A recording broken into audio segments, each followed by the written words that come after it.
Morning, people. How you doing? Good morning. Jesus, come follow. Good morning. Happy Saturday. Hope your all Saturday's going good so far. Thanks for the likes. Oh, CC Lee, good to see you again.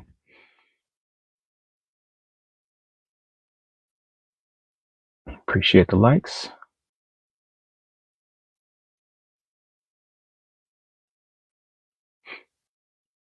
Good morning. Welcome in, everybody. So, what are your God beliefs? Or we can talk about my invisible fire-breathing dragon. Whatever you guys want. Whatever you prefer.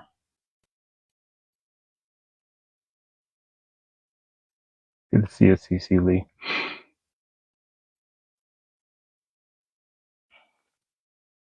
Figured I'd get a live in this morning. Hear God speak. Dana Dane. Interesting. What does God's voice sound like?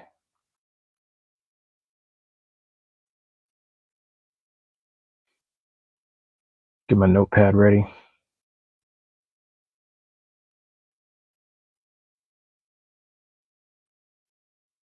Yeah, it's interesting. You hear God speak.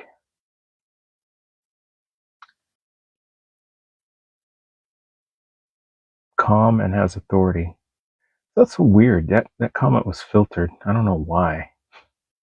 Christian. Chili dip.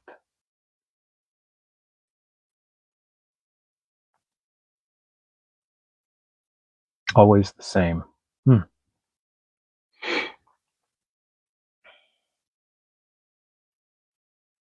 And what's it say to you? What's the voice say to you?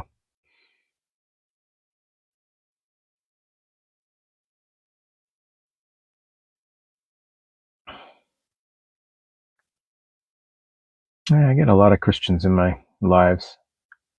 What do you mean? Things of good nature?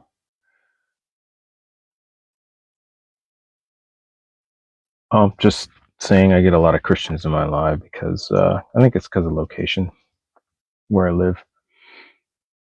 Thank you, Samuel Lion. Appreciate the follow. Good to see you too. JJ Moyi too. Thank you for the follow. Appreciate it.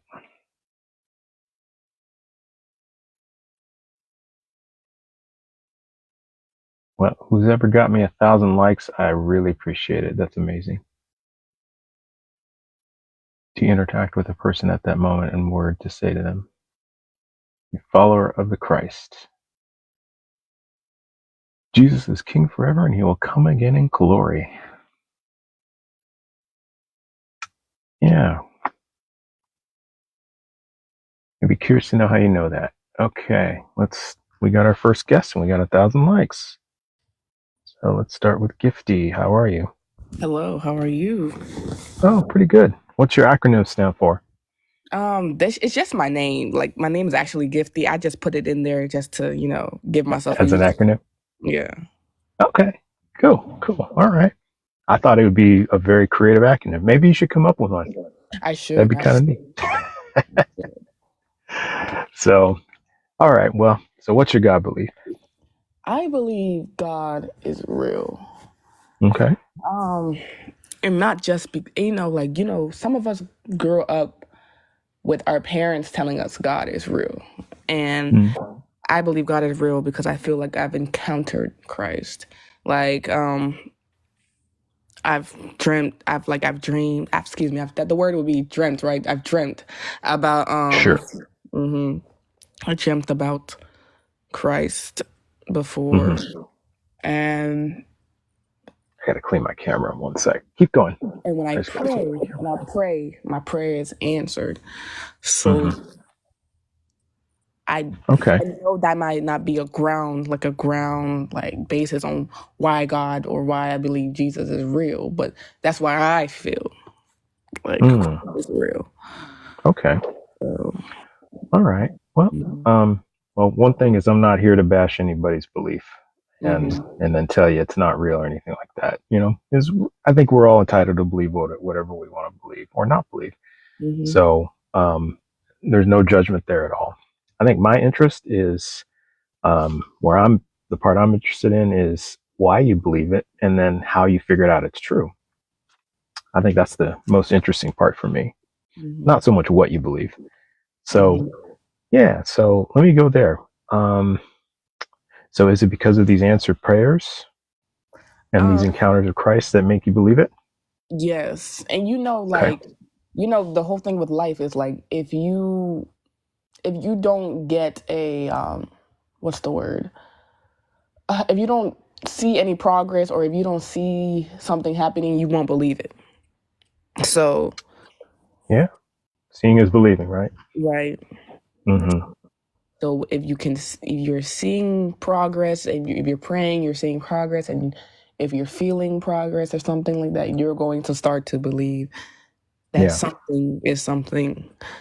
So, yeah, that is my whole. Okay, that makes sense. I can see that. And how confident are you that this is true? Like if you had to put it on a scale of 0 to 100. That God is real. Yeah. Oh, like you put my head on the chopping board. Oh wow, that's strong. Okay, that confident, very confident. Okay, and then how did you figure out? Like take me to the process of, is it just the seeing the believing part that you determine it's true, or is there anything else that you did to verify it? I mean, one thing is seeing and believing it, but it's also when you see it happening for other people, when you see there's results when other people pray, when other people devote themselves to Christ. So I've seen Christ work in people's lives. So that also helped me with my journey in believing that there is a God. What's your best example of it working in other people's lives? Like for instance, one of my aunts had cancer, and it was deadly. Prayer. We prayed and we prayed and we prayed, and she was healed. She was healed. Wow. So. Wow. It's a pretty powerful testimony. Yes, and that doesn't come by a lot, like people being delivered out of cancer, but yeah, so yeah, that was a testimony. Now that's pretty. Yeah, that's a powerful testimony. What would you think? Do you think you could get the same result, like say if you went to a hospital now and prayed over somebody who has cancer?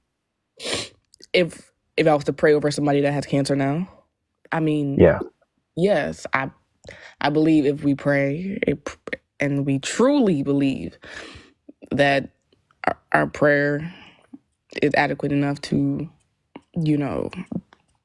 disperse the cancer, then yes. Yeah. Oh, okay. Well, because you did say you're chopping block confident, right? And this isn't this is a genuinely serious question. Not, I'm not trying to like be a smart ass or anything, but well, I guess I'm just trying to, and I mean this in the friendliest way possible. Why aren't you at the hospital now doing that? Praying. Yeah. Like this seems like it's sounds like it's a gift. So, if it's me, if I had the ability to do that, I'd probably be at the hospital a lot trying to heal people. I mean, there's a lot of factors. I mean, I'm not saying like, how do I put this? It's a little complicated to answer that because like, how, should I, like, if that's the case, then I should be at every hospital. I can't be at every hospital that's true. Like, I mean, do what you can, you know what I mean? Right. Like maybe go after work for an hour or two, you know what I mean? Like, yeah. And like the thing about it is I could be home and I can pray for these people. So, Mm-hmm. I mean, I might not know that. I might not know them by name, but I could give a general prayer. This is not magic. Like, it's not like poof. Like, you know, it's not magic. Mm. Well, it kind of sounds like it by how you described it. And again, I'm being genuine. I'm not trying to, mock or ridicule. It's not that at all. It's just like I said, if I saw something like that happen, I'd want to try it again and again and again and again. You see what I mean? Yeah. Right. Yeah. I mean, And and so that's what I would want to do. I wouldn't want to, I guess I just wouldn't go on with my, and I'm not saying you're doing this. I guess what I'm saying is that this seems very, for you, like for me, I would be amazed, ecstatic, excited, right? And it seems very, very like, just another day. My aunt got healed of cancer. Cool. Thanks. Got to go to work tomorrow.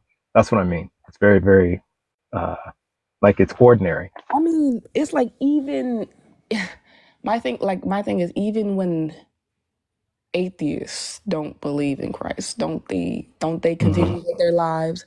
Even if I believe in Christ, I have to continue with a life. Sure. You got bills to pay, you got friends, family to talk to. I understand that. Right. I guess I'm just expressing from my side. Yeah, you're right. And I don't like, I go on these lives, a couple hours a day. I don't spend a lot of time doing this. So it's not the center of my life. So I understand that.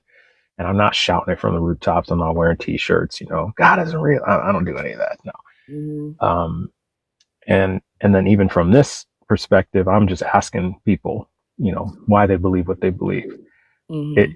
But like I said, it's interesting to me that, if we have the ability to call forth God's power to heal somebody, there's hundreds of thousands of people who die of cancer every year. I'd at least want to help 50 of them.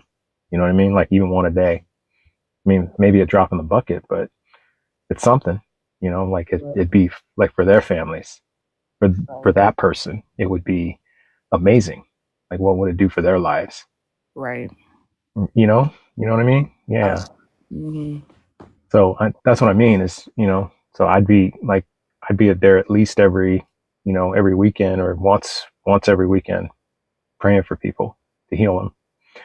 And did this happen immediately for your aunt? Like, was she immediately healed or did it take time? It took some time. It took some time.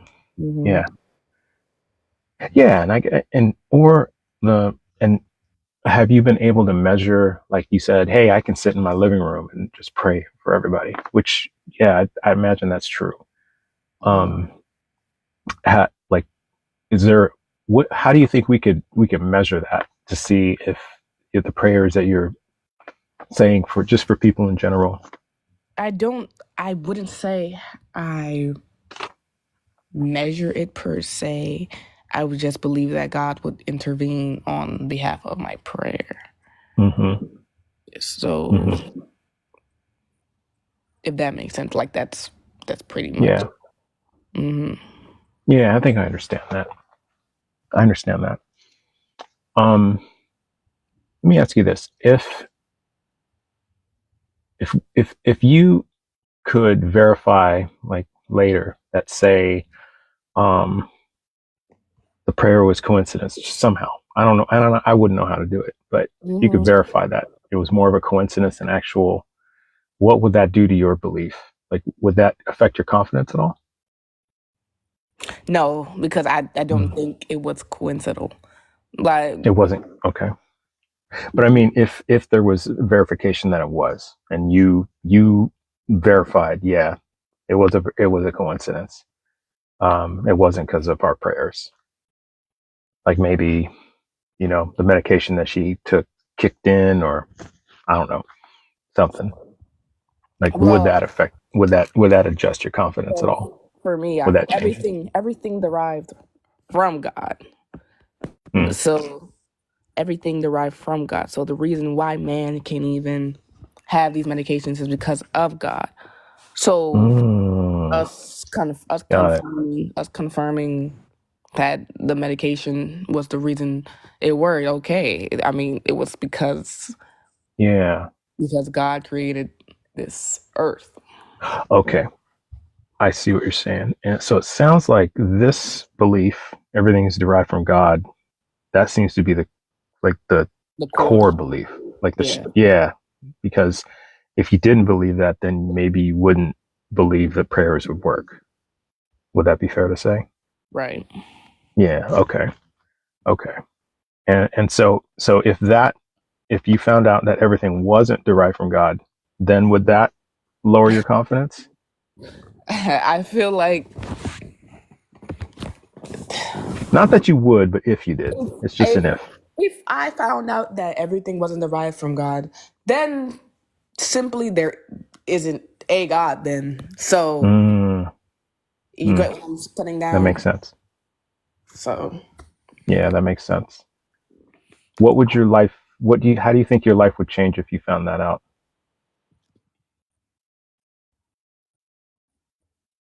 that there wasn't a God.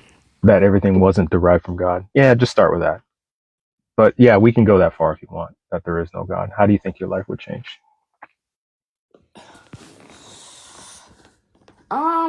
I can't answer that question. I really can't because Yeah. It's kind of a tough question, yeah. I ask it a lot. yeah. Yeah. I really can't answer that question.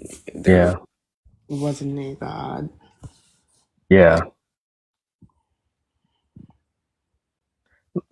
Like at the very least, well, probably wouldn't be praying anymore and stuff like that.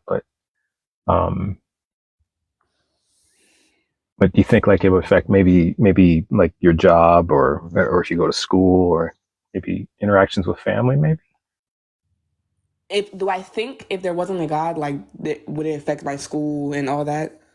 Yeah. Just I'm just kind of, I don't know what you do, and I'm not asking to know what you do. I'm just saying, I'm just kind of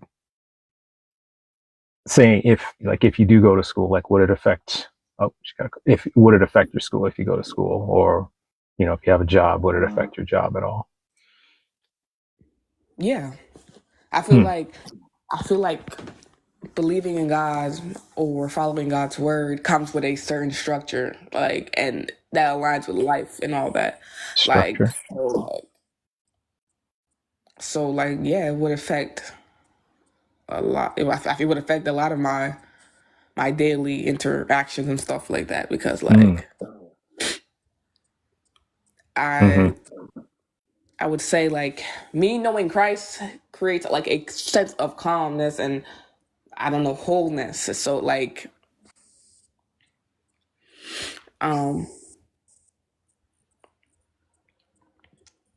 so what am I trying to say here? So like me going to school, going to work would, if there was to say, like, which I do not believe, that there is no God, then yes, that would throw off my whole entirety. So Mm.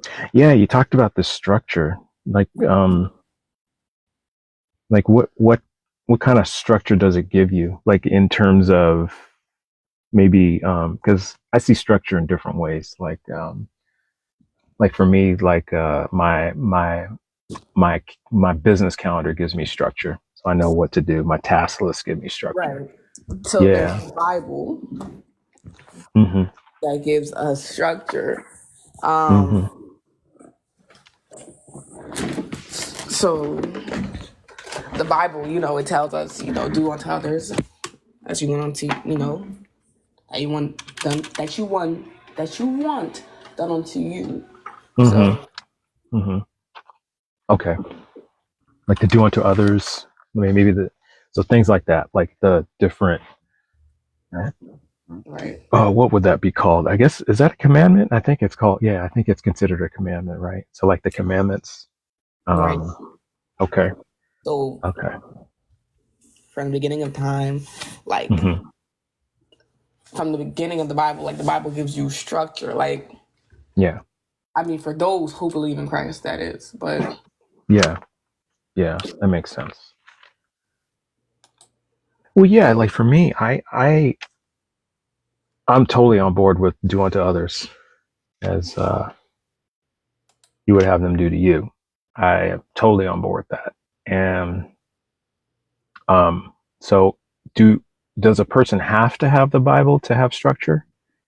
Would you say?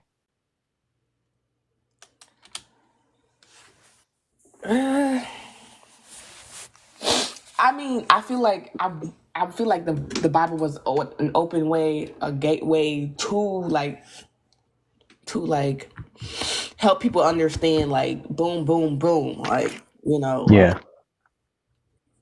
these are like the ways you're supposed to go about living your earthly life. That is. Yeah. Yeah. Yeah. And, and that's one way. So like I've read, I've read um the Quran. I don't I don't know it as well as the Bible only because I haven't read it as many times. I'm going through it for my second time. But I've read different versions of the Bible, many different versions. So it's safe to say I've read the Bible at least 50 times, at least. I haven't memorized it like some people. Um, and I've read other holy scriptures, and I've read other writings from other religions, like like Buddhist monks, etc. And they give a lot of like rules for life. Mm-hmm. And surprisingly, a lot of it's the same.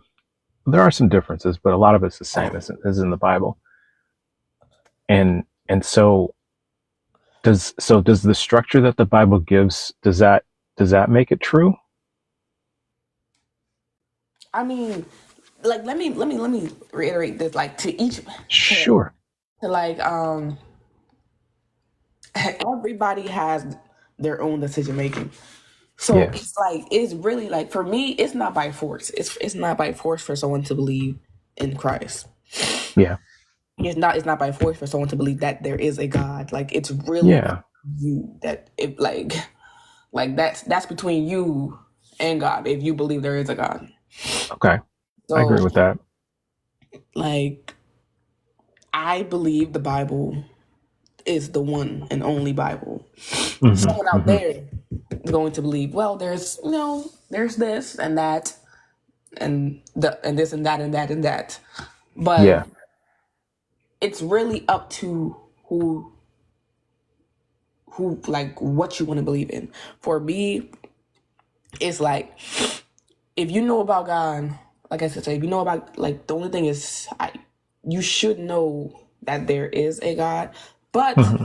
if you don't want to believe in him, that is totally fine. That is totally Hmm. fine. That is up to you. That is your choice. And then yes, that leave it right there. Yeah. Yeah. Yeah. Okay. I understand that. I see where you're coming from.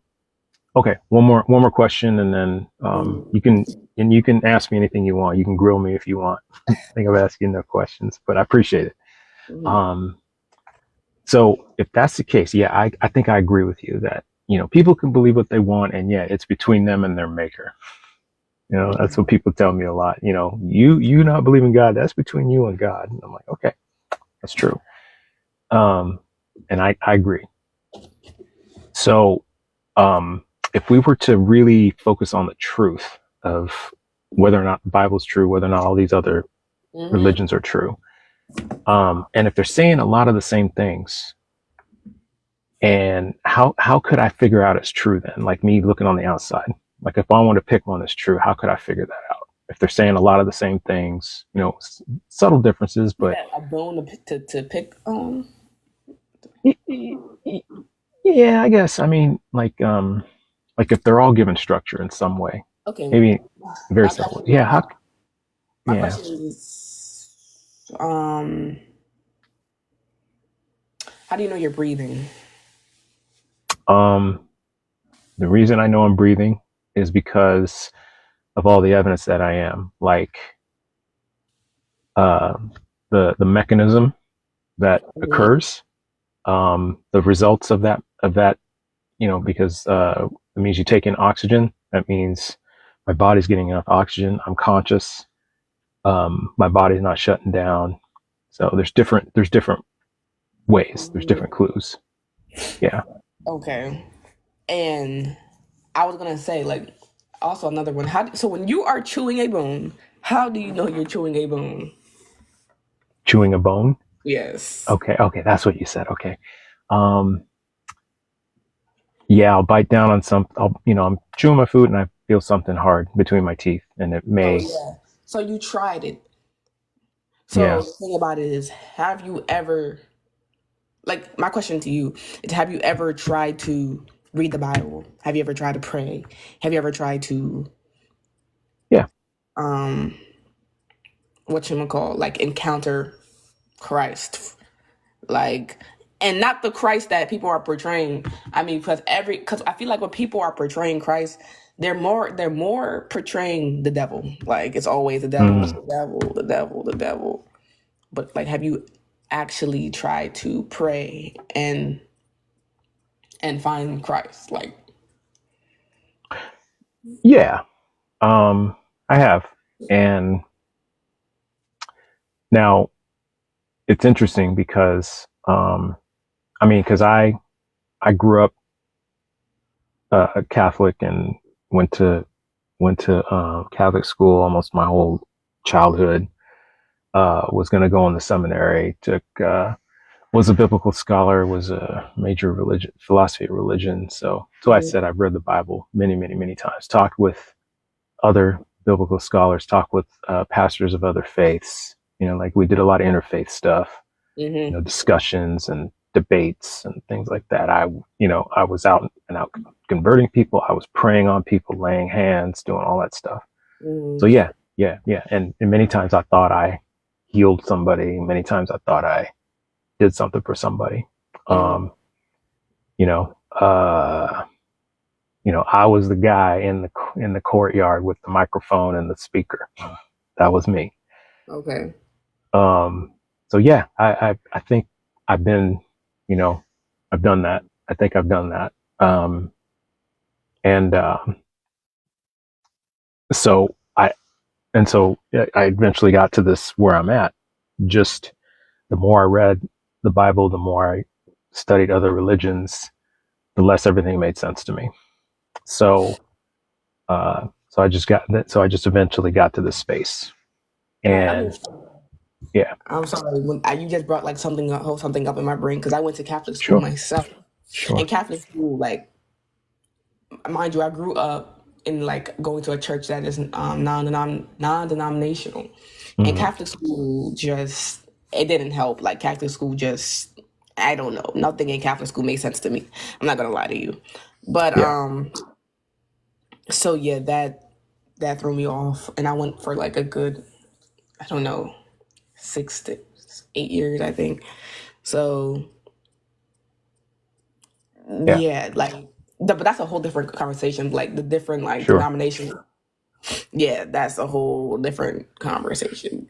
Well, it's kind of funny that you bring that up because last night I was talking to somebody and he Mhm. said, which order were you going to go into? And I said the Mhm. Jesuits. And he was like, "Oh, well, that's not the right order to go to. I think if you had been a Franciscan or a Dominican, we might have a different conversation." Oh, And and I was thinking that's very interesting because there are different orders of in the Catholic religion. hmm Yeah, there's Jesuits, Franciscans, Dominicans, all that, which is really funny because and that kind of underlines what you're saying is that we have all these different beliefs, is what you were saying earlier. People believe what they want to believe. So even within the Catholic religion, you've got these slightly different beliefs, slightly right. different approaches. And And then I think that really goes back to what I was saying, is that if we're all looking at the same information, people are all saying the same things, but we have so many different opinions. Like we have 4,000 religions in the world. We have 40,000 different denominations of Christianity. We have at least 2 different sects of Islam, Shia and Sunni. There's different sects of Hinduism. There's different sects of Buddhism. And, it's just so many different choices. So it's impossible. It would be impossible. I could not possibly try them all out in my lifetime. It's just not possible. Right. Yeah, I probably have to live to be 300 years old, right? Right. So this is why I ask, why do you believe and how did you figure out it's true? It's kind of a shortcut.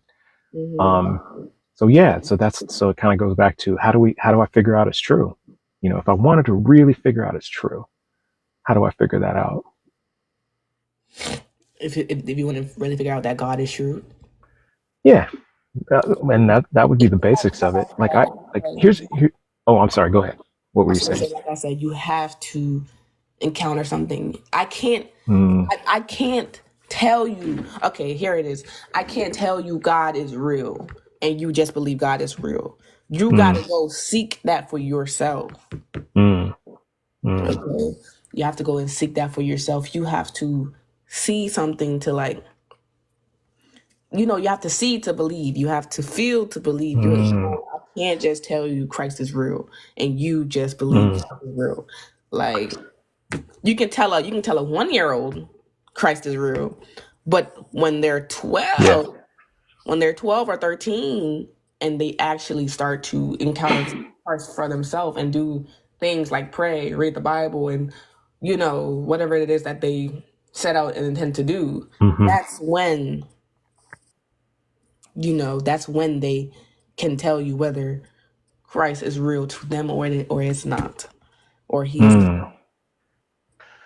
So if we have to see it to believe it, but I think what you're meaning, because we actually can't see, of course, we actually can't see God. So I think what you're meaning in this sense is like what you said, the experiences that you had, that's the seeing, right? Right. Yeah. Okay. So interesting that you say that, because Hindu monk said I needed to do the same thing. He just said, yeah, he said he knows that Hinduism is real because he did a lot of meditation, tapped into consciousness, and when he tapped in that consciousness, it basically downloaded all the information and his knowledge into him. So he just knows. And he said, it's way more than I can tell you. He told me a lot over 3 hours. We talked for about 3 hours over several conversations. And I said, and he said, so the only way you can really know is if you do what I did. It's basically seeing is believing. And so, but now you're saying it's seeing is believing. And so I asked him, and this will be my last question. I asked him, how could you possibly be sure? Because if people are saying the same thing, but seeing different things, how could you possibly be 100% convinced? Like, give me an example. So, like, what is seeing different things per se? Well, he believes that that there's a singular consciousness and that we're all part of that consciousness, and that the different gods of Hinduism, like Vishnu, Ganesh, Shiva, etc., Krishna, are all part of that consciousness. And so that's different than what you're saying. Your seeing as believing was way different. It's Jesus, provides salvation. It's the monotheistic God. The Bible, etc. So that's what I mean, is two different results out of basically the same process. Like, because what about this? What if you did what this Hindu monk did, and what if you saw what he saw?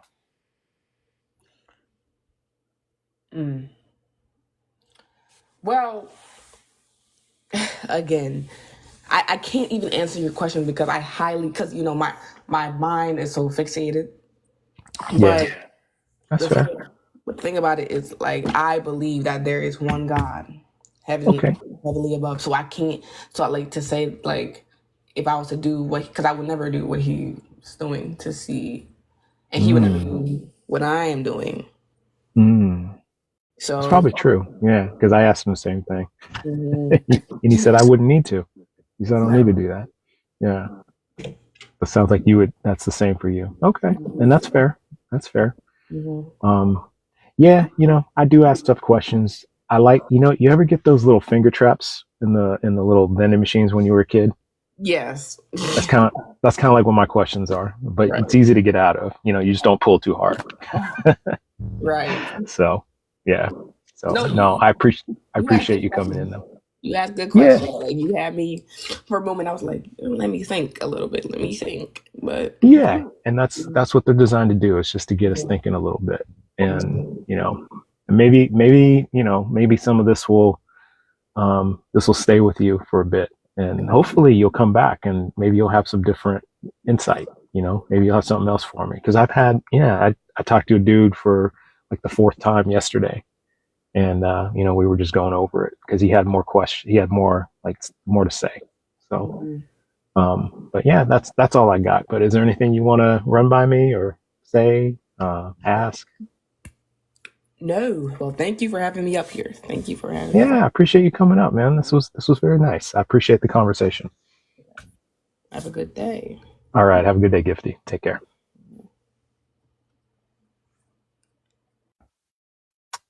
So that was interesting. Yeah, man, it's like I said, I don't, I'm not here to embarrass or trap people, but it's very interesting. When I asked her, well, if you did what the Hindu monk did and you got the same result, what would you think? And it's very telling. She said, I don't think I would. I know what I know, and that's fair. And you know what? That's a perfectly good answer. All right. Oh, yes, I've got some friends up in here. Okay, I got to take them in order. So hang tight with me, friends. I see you. But I'll get to you. So Dean, the dude, you're on deck. All right. CC Lee, how you doing? What's up, man? Hey, not much. Good morning. Good morning. Yeah. Welcome back. Yeah, I was listening to the conversation on miracles. So I definitely have a different understanding of what a miracle is. Yeah. I don't believe people can in the name of God on the spot just perform a miracle. I think that's not the right conception of what a miracle is, in my opinion. Thank you for the Roses Deconstruction Zone. Thank you very much. Pulling a play out of your playbook, sir. Sorry about that, CC Lee. Go ahead. So, just to hear what you said. You said you don't think miracles can be performed on the spot, like it's a magic trick. Yeah. Okay, gotcha. I don't think I saw a video online. It was this guy. He had one short leg and one long leg, and this street preacher. I don't know his name. It's this new apostolic reformation thing. Yeah, that's really very what's the word for it? Over the top. I don't know what to say, but okay. But yeah, they go around on the street and they it's doing the name of Jesus, and they fuck with their feet, and all of a sudden he thinks that his legs are the same length, and that's just not the case. So in my opinion, when I think of a miracle, you are a miracle. Your existence is by definition a miracle. I can see that line of thinking. I see where you're going with that. I mean, because we are pretty. So far we haven't. Yeah, we haven't found other species on other planets. So, as far as we know, from that perspective, I would say you're right. Okay. Now, would you equate miracle to supernatural? Yeah. Okay. Because, the definition of supernatural is that which can't be explained by science, right? And So from this perspective, I'm just shifting the perspective a little bit, like kind of maybe have you see it from where I'm standing. Like I see it in one way. I see, yeah, it's very extraordinary that we are here. It's amazing that we're here. But if we equate miracle to supernatural, that which can't be explained, scientists have a pretty good understanding of why we're here, like how we got to this point, right? Yeah, but so I don't think science can explain how you are here, as in you yourself. No one will ever be you and live and walk this earth like you are. Like unique You're your me. own experience. Yeah, I'm my own experience. And I think we're drifting into like metaphysical, philosophical stuff, which is cool. I'm game for that. I'm down with that. Even if you look at it like even if you just look at it with as minimal, what is the word? Even if you look at it in a dystheological way, I don't think you can get around the fact that we are distinct and we will never, no one will ever be or experience our experience. Yeah, that's true. Each of us are unique. Each of us have different experiences. Like you and I occupy different parts of space-time. And then we're interacting with objects and people who occupy different parts of space-time. So yeah, our experiences will always be unique because we're two distinct people. You're right about that. I agree. So that in itself is pretty extraordinary. I would say that. Our experiences will never be the same unless we happen to share the same exact brain, which even then that would get kind of complicated, same brain, two different places. That's kind of fucking with my mind right now. So I don't want to go that deep, but it's too early for that. But I guess it kind of goes back to, my central question. How does that demonstrate God to you? I think it gives an account. Like, again, like we got to go back to like what is everything like we understand, and what are we accounting for, in a sense. So like, what do you mean by that? Yeah. Like when we look at it in a philosophical sense, and people like will do a different, like, I don't necessarily think that this is this is the only way to go about it, but people having a natural theistic view of theology, like they have a natural theistic view of God. So like people believe that they can get to God through sense experience, or get to a certain point where they can know to some extent the way God is. Let me ask it kind of in this vein, because I think I see what you're saying. So it sounds like, if I'm hearing you right, you're saying that we can't experience God in the way of, say, I say a prayer over somebody with cancer and that's healed right away.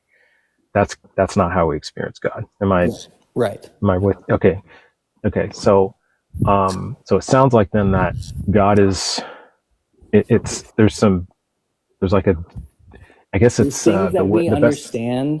Mm-hmm. Like we can make distinctions in an object, like the problem with like the one and the many. Yeah. Right. So like if we can make distinctions, and when we understand like universal essences, all of these concepts, and you can reject the concepts, but like we ourselves can utilize and make distinctions in our mind, and we can come to understandings, and we what is that coming from? We have to give an account for it. Like it has to make sense. Okay.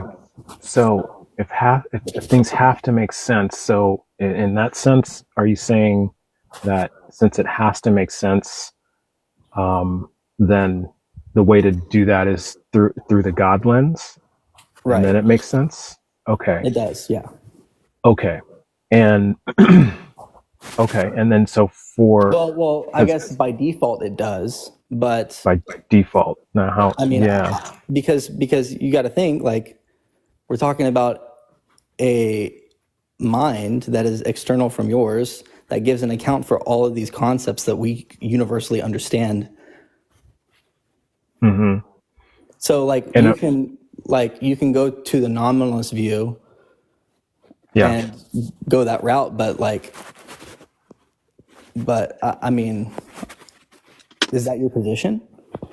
It didn't seem like that was your position when we were talking about it earlier. No, I think my position is, it's more of the, you know, the way I like to see it is, I look at different philosophical viewpoints as like a tool belt for critical thinking. And like, for example, there are some things for relativism that work, right?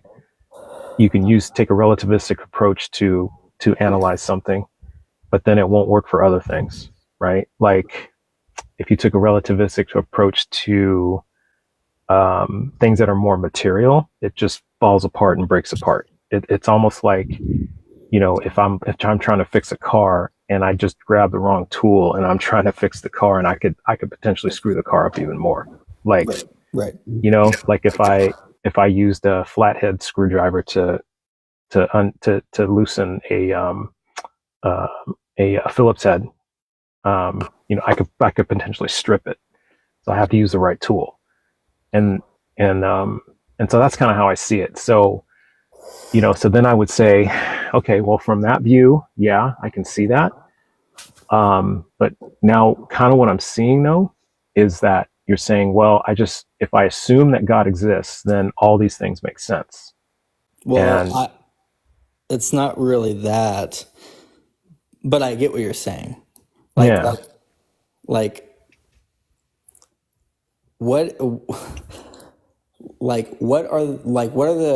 is the entailment of your belief? The entailment of my belief? Oh boy, that's a very broad question, but the I think entailment of your belief in these universals and these philosophical concepts that are external of your mind. Okay, so, well, give me an example, and then I can, because again, that's pretty broad. So give me like one example, and I can parse it out for you. Universals. We'll just do universals. Universals, like truths or universal axioms. objects. Universal objects. What does my belief entail about those universal objects? That you're gonna have to give me a specific universal object so I can work with it. Well, okay,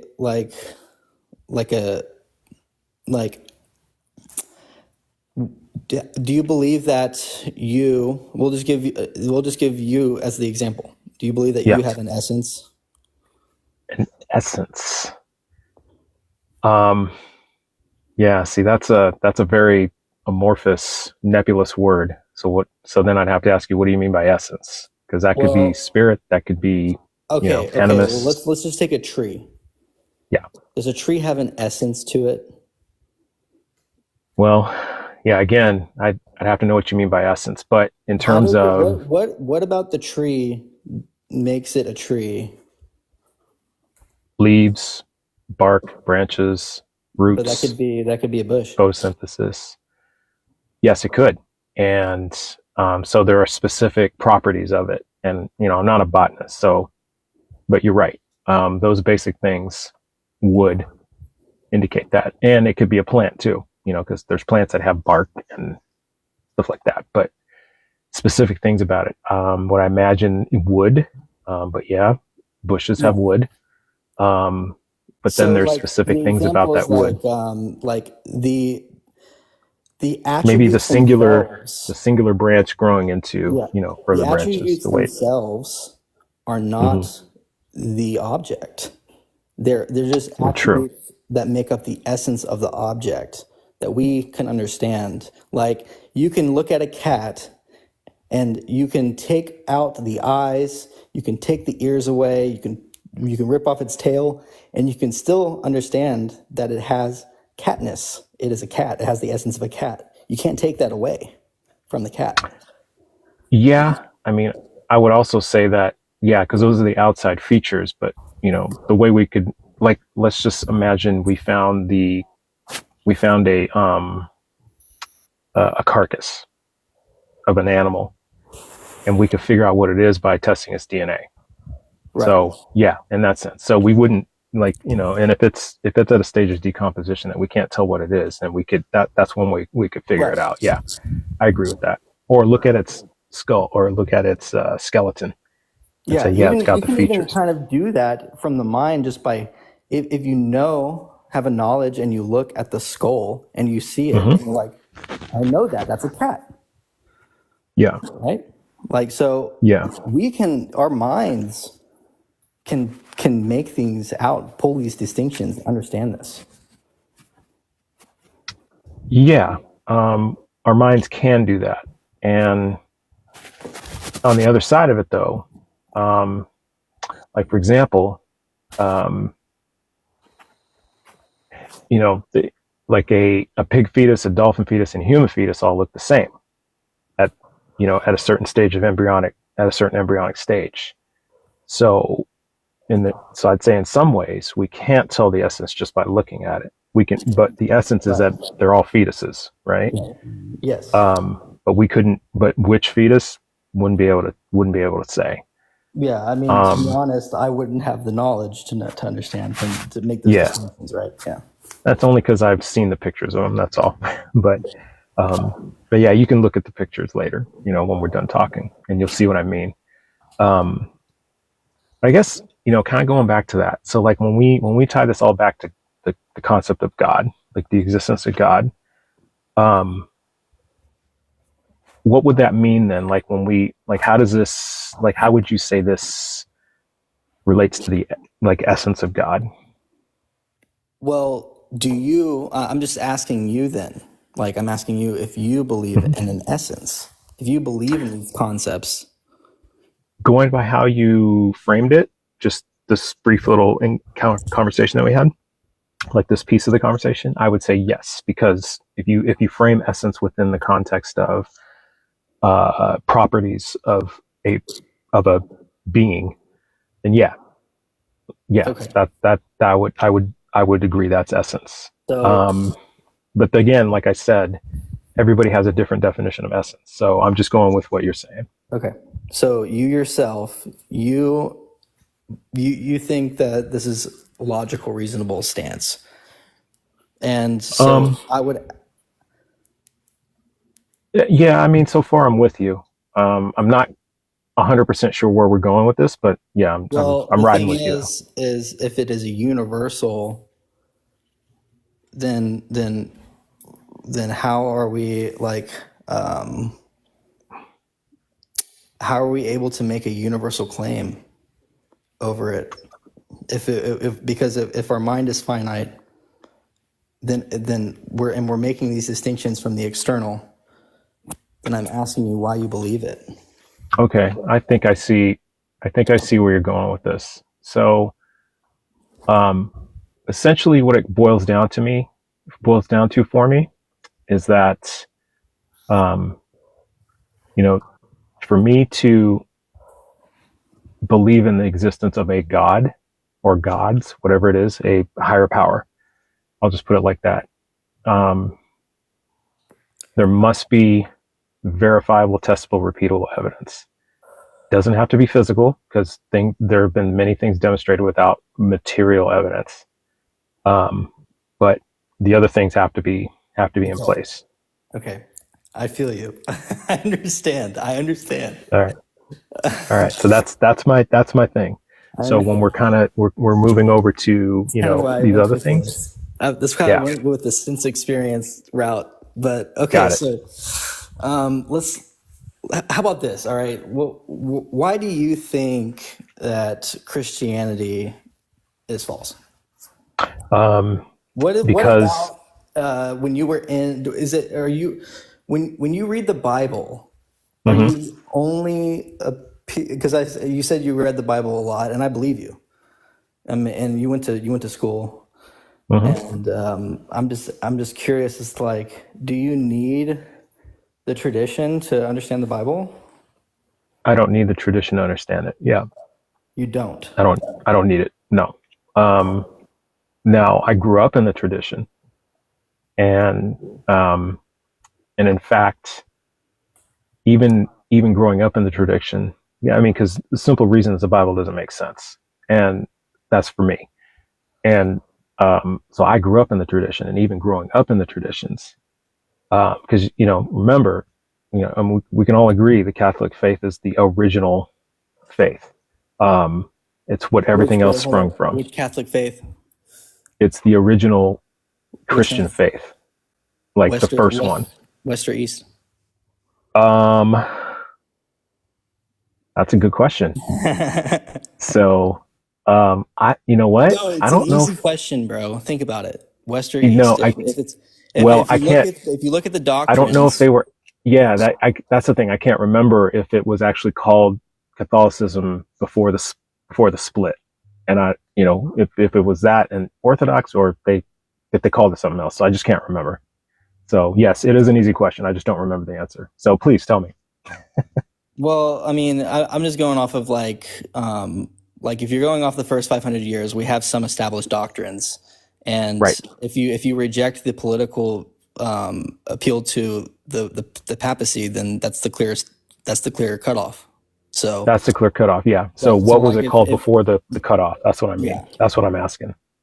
So whatever that was. It would be the apostolic tradition. It would be apostolic succession dating back to John and Paul. Right. And yeah. Yeah. What I don't know. So if you call it the apostolic church, I think, if that's the thing, if that might be what it was. So now the question is, well, was Catholic the original, did they keep the apostolic church, or was the Eastern Orthodox, did they take it with them? So that's the question. All right. So, all right. Well, let me put it like this. It's the first or second. How about that? Can we agree on that? Yeah. I agree. Okay. On that. Yeah, we can go with Thank you. It's okay. It's at least OG. I mean, at the very least, it's one of the OGs. It's the first or second one. So seeing those traditions, growing up in those traditions, even for me, looking back at that, none of that, it didn't make sense. And so when I look at that, that's what I'm looking at. And so that's why I arrived at this position of, okay, I don't believe this, so this is the way I'm going to find out. Okay. If I'm ever going to find out. Then I'll ask you then, is it the sheer miraculousness of the testimonies of the Bible that you're like, this is just stupid, like I'm not gonna, or was it just, or were you reading these and you were like, you were just having conflictions with like the doctrines that you were held to and everything like that? The incredulousness of the testimonies, the doctrines that seemed to be, and I can get the logical process of why they made up these doctrines, but a lot of these doctrines that you couldn't find in the Bible that were established, via the papacy, so a body of the papacy decided, okay, these certain things we have to do. So there's those things. I agree with you there. Yeah. So there's those things, the inconsistencies, the errors in the Bible, I mean, I can go, there's a long list of things. The other references in predecessor religions to things that are mentioned in the Bible. I mean, the list goes on and on and on. So I could be here all day telling you what the list is. It's a lot. Okay. Let me just put it that way. I'm gonna stop doing this. You go ahead and hit me, okay? Because I've been. It's cool. Going at him, so. No. It's cool. I want it to be a back and forth. So it's a conversation, not so much an interview.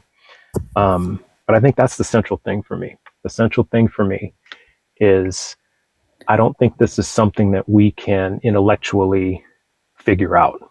I don't think we're going to get there and the reason for that is we tried to intellectually figure it out, and now we have 40,000 different denominations of Christianity, right? So that's the result of us intellectually trying to figure this out. And that's not going to happen. Okay. It's only going to create, we're going to create 40,001, 40,002, and so on. So it's just not going to happen. in my opinion.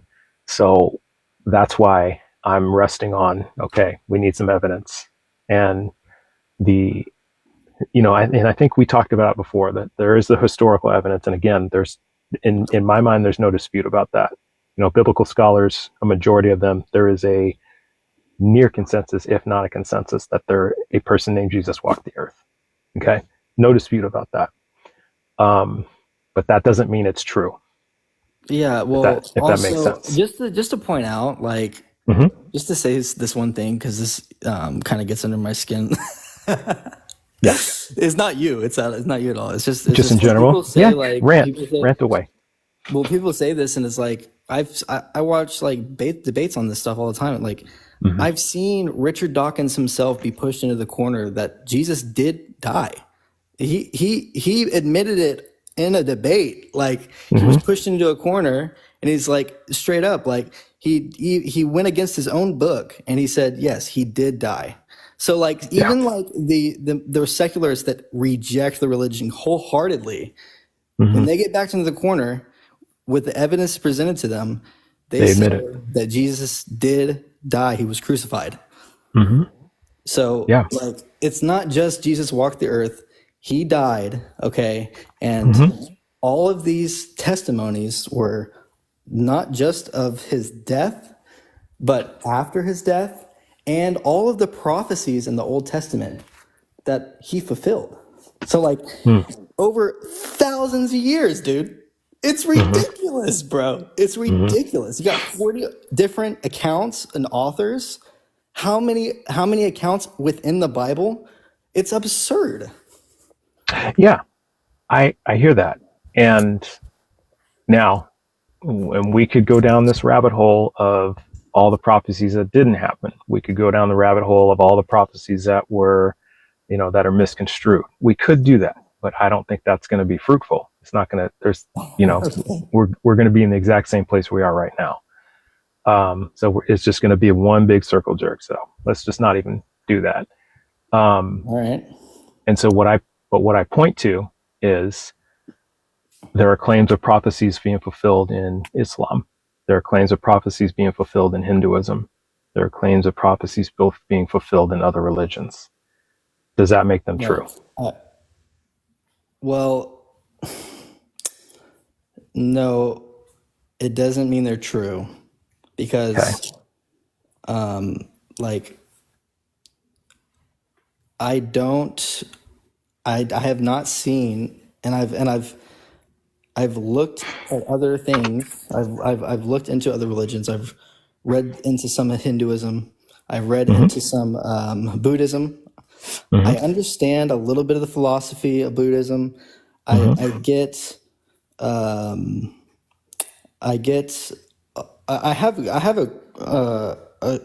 a mediocre understanding of Islam. So, like, when I look at it holistically, no, I don't. I think that Christianity is the most coherent. I see. So let me ask you this. This is kind of the same question I asked your predecessor, because she was really on the personal experience line, right? She was really on that. And that made it true for her. And I asked her, well, what if you did the same thing the Hindu monk did and you got the same result? What would that do to your belief? So I'm going to kind of reframe it for you. What if you gave Hinduism the same amount of attention that you give Christianity? You dived into it the same way. I just don't, is like, I don't. Would you be willing to do that? I mean, I would definitely read the holy books, and I would look into and research it. Yeah, sure. But I don't know if that's going to be enough to move me, because my presupposition is that this is revealed. Yeah. So how could you honestly know unless you actually did it?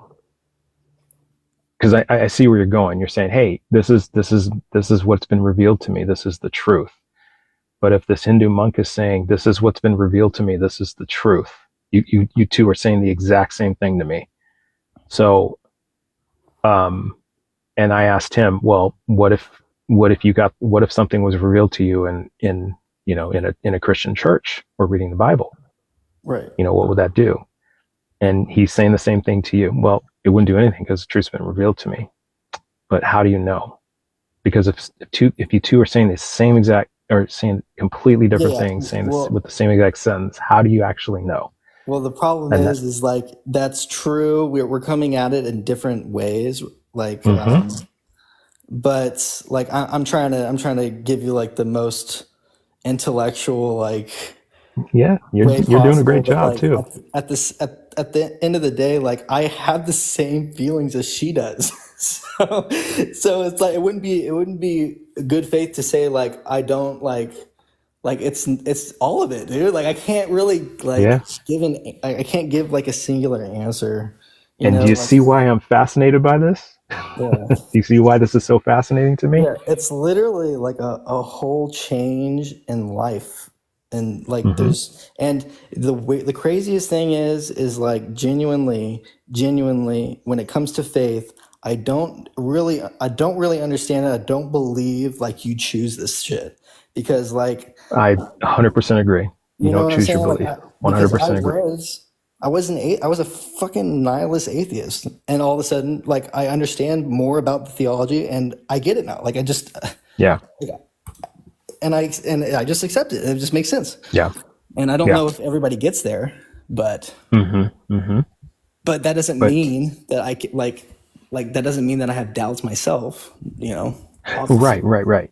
And I'm not saying that. I'm not saying you have doubts.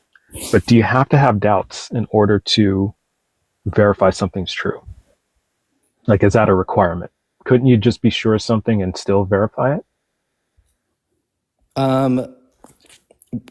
Well, could you verify? Could you verify this? I don't know if anybody. I do it. You know what? Hey, I'm getting old, right? I'm 53, and I forget things. And I swear I have to check for my keys before I leave the house. I have to check for my keys at least 3-4 times, because I'm sure I got them on me, but I gotta check, and I'm 100% sure I have them, but I have to check and make sure, just because how many times have I locked my ass out of the house and felt so stupid doing that and just been annoyed. So yes, I do it anyway. So yes, I do. Now, it's something trivial like keys, but I would say something like this, I would want to verify it. And I think this is my way of doing it for me, because like I've explained a lot of times, I'm about 5% confident that God exists. So I can't rule it out entirely. And so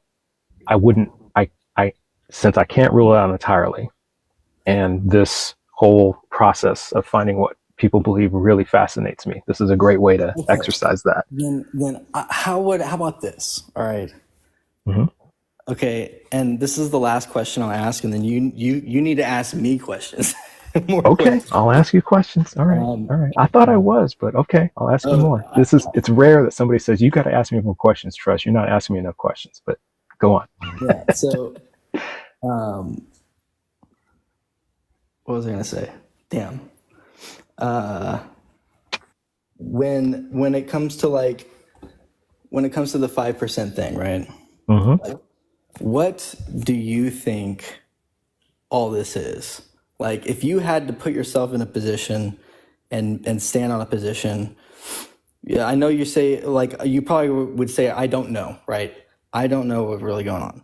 But like, if you could give your best guess, what do you think is the why in our existence? Like, why we're here, why we exist? Yeah. Honestly, I think it's we just got really lucky, random chance. Honestly. And if you look at it, because look at it from my perspective. See, you see miracle, you see amazing. That we're the third rock from the sun in the Goldilocks belt, and we're rotating just the right way. The sun is just the right amount of heat that it's given us, all that stuff. I see it as we're one of how many planets that are like that. in a solar system or in a universe full of hundreds of billions, if not trillions of planets. If that doesn't sound like random chance to me, I don't know what does. Like odds wise, because that's really what random chance is, odds. I used to be a poker player. I had aspirations to go on professional, like playing the World Poker Tour, playing the World Series of Poker. So I played that's like millions and millions of hands. Wow, that's cool. And yeah, fun little fact about me, long time ago. But then my first son was born, so that dashed that because his birthday fell right in the middle of the World Series of Poker in Vegas. So I'm not gonna leave on his birthday. Screw that. So that whole dream was dashed. And then the U.S. Banned online poker playing here in the United States, and so the only way to go play really was to go to a card room, and I didn't want to be away from my family, for hours at a time like that. So anyway, I got good really fast because with online poker, you could have I could have up to 10 screens going at the same time. So you get good really, really fast. It's like accelerated poker. And it's all about odds. That's all it is. It is about the odds. And so when I look at it from kind of that perspective, in a way, there are, like if you get a pair of aces as your, when you're playing Texas Hold'em, pair of aces, that's like your best hand that you can get, right? However, against a one-on-one opponent, it wins 83% of the time. But that means 17% of the time you will lose. However, the odds tell me push all my chips in, no matter what. Like try to get all my chips, because 83% of the time I will win. So over time, I will make a lot of money if I get aces. So, but I saw players who thinking like they got their aces cracked one time, they got beat one time, so then they would play very carefully, which is way against the odds and actually makes your odds worse. And then they would lose, and that would be a reinforcement of, oh, see, I'm losing aces, and so I got to play it this way. So they play very scared and very carefully. But you have to play aggressively. That's just the way you do it. And if you lose, then you lose. There was one night I got aces and this is so rare. I got a pair of aces. I was dealt them 3 times. Not in succession, but in one sitting at a card table. Whoa. And I lost all 3. That's like never happened. Yeah, Texas Hold'em. Okay, cool. Yeah, I was at a card room, and it was just a bad night. And I got dealt aces 3 different times, and I lost all 3 times. What are the odds of that? That's just, the odds are astronomical. Astronomical odds that happens. Not the fact that I got them dealt, and it was 3 out of maybe like 200 hands, which is astronomically against the odds. And I lost all 3 times, astronomically against the odds. But it happens. So when you look at it from that perspective, to me, the fact that we're here makes sense. Right. Now, not very comforting, because then what's the fucking point of this life if I'm just here randomly? I get that. But for me, and if you were a nihilist, existentialist, that makes sense. What's the point? This world is so hard and rough and fucked up. Fucked up things happen. And I get that. But for me, again, if I look at, I ended up having 2 kids, and the love I have for these kids is, it's like undescribable, which is amazing to me. And it's like I've managed to find my purpose in different ways. I have multiple purposes, not just one. Right. Is to take care of my family, is to take care of my business, is to minimize harm as much as possible in the world. Is to, and I go about doing that, treating people like I'd want them to treat me. And I'm courteous to people, as you see in my lives. I'm not rude. I don't humiliate or anything like that. So yeah, I have multiple purposes. So it's kind of like, the way I see it is like I got one shot here, when the lights go out, that's it. So I'm going to make the most of it. And this is the way I'm going to do it. So that's kind of how I look at it from that perspective. Does that all make sense? Yeah. You see where I'm coming from? Okay. Yeah, that makes complete sense. Okay. But So do you think that, but time in a sense is eternal, right? In your view? In my view, yes. Time is So eternal. would that possibility not end up as a necessity? Like by like I don't think not so much necessity. Well, if you have like an endless amount of time, at a certain point, necessarily this occurrence will happen. Well, yeah, exactly. Like, yeah, if there's infinity, if there's such thing as infinity, that this would happen. You know, the whole Shakespeare, monkeys typing Shakespeare, right? Yeah. So I mean, infinite, and they have infinity to do it. Yeah, eventually one will type Shakespeare. Yes. I'm very curious. Have you looked into like eternalism? Not deeply, and because it's interesting, there was a live I was watching last night, and he was in here a little earlier. I don't know if he's still here, but he was actually talking about eternal time, and then they were kind of parsing out like moments in time, and that, you know, in order to have a moment in time, time has to exist. So, you know, it's a contradiction to not have time. So what his argument was that time must have had to exist before God, because, you know, and I can't, it's a little too deep for me to get into right now. It's a little too much right now, but I have to read more into eternalism. I was just curious because I've had some similar conversations. It's just an interesting topic, and I was just curious if everybody. Yeah, and I think I might have to dip into it a little more and see. But yeah, it's from what I've read, the surface, and I've just scratched the surface. I would say it's pretty interesting stuff. Yeah. So, but yeah, and as you see, you know, every time we get into, you know, these different thought experiments, you know, as you see, for me, it all comes back to, okay, well, how do we demonstrate it? Yeah. I see what you're saying. Yeah. So until we can answer that question, I think I'm going to stand right where I am. That makes sense, man. Yeah. Any last thoughts? No. I mean that was good conversation. It's good talk, huh? Yeah, absolutely. Man, and you got me thinking early. Too early to think this much. So I appreciate it. Yeah, no, I got you primed for the rest of them. So. I guess so. Yeah, you did. It's always a pleasure, CC Lee. So come back anytime, man. I really appreciate you coming up. I love our talks. Yes, sir. All right. Have a good day. All right. Is Dean the Dude still here? Yes, he is. Okay. I got you. Oh, yeah. And I have someone with non-English letters. So I hope I can get to you. That might be fun. All right. Dean the Dude, good morning. How you doing? I'm doing good. I thought I'd camera this time. You're always on camera. I appreciate that. Be on camera. Well, thank you. Yeah. Well, it's good. You have a handsome face, so it's always good to see it. Hey, appreciate that, man. Yeah. How you doing today? How's Dave the Dragon doing? He's doing all right. You know, he's been quiet so far. He's leaving me alone, so that's good. You know, it's like, don't start one, won't be none. I think that's where we're at.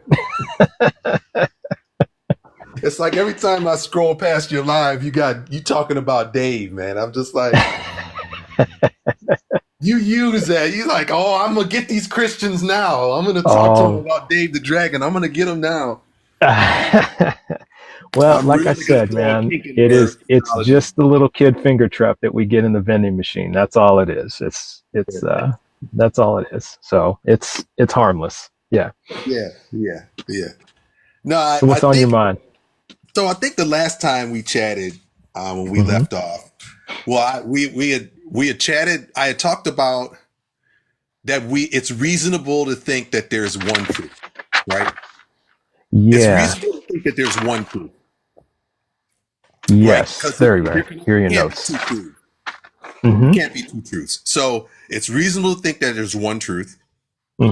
And it's not impossible that a deity exists. No, it's not impossible. Impossible. It's not. Yeah. Correct. Not right. impossible. Well, that's the double Yes. negative. It's possible that deity exists. It's possible. Yes. In my mind, it is. Some atheists, no, but in my mind, it is. Yes. It just could be that we don't have the means of measuring it or quantifying it, or however you want to put it. Could be. We just don't have the means of doing so. And the reasoning for that is that I brought up was just like a thought or an idea before the thing is actually made. Is that thought real? Is that idea or that product or whatever it is that you have in your mind that I can create this thing. Like I know I'm gonna do it. Like I'm gonna create this thing. And I know how it looks. I see how it looks already in my head. Right. And that's all the stuff that's around us, like everything around us, every product. That's the means by which it came. It started as an idea, and then we brought it to fruition. Right. There was no proof of that idea. There was no way of proving that thought or that idea was real or true by the measurements and means around us, other than telling someone I have this idea. Right? But does that make it less real in the sense of me seeing it and knowing it and what the purpose is going to be? I don't think it makes it any less real. I think it's real. It's just a matter of we haven't measured it yet. We haven't seen it yet. I agree.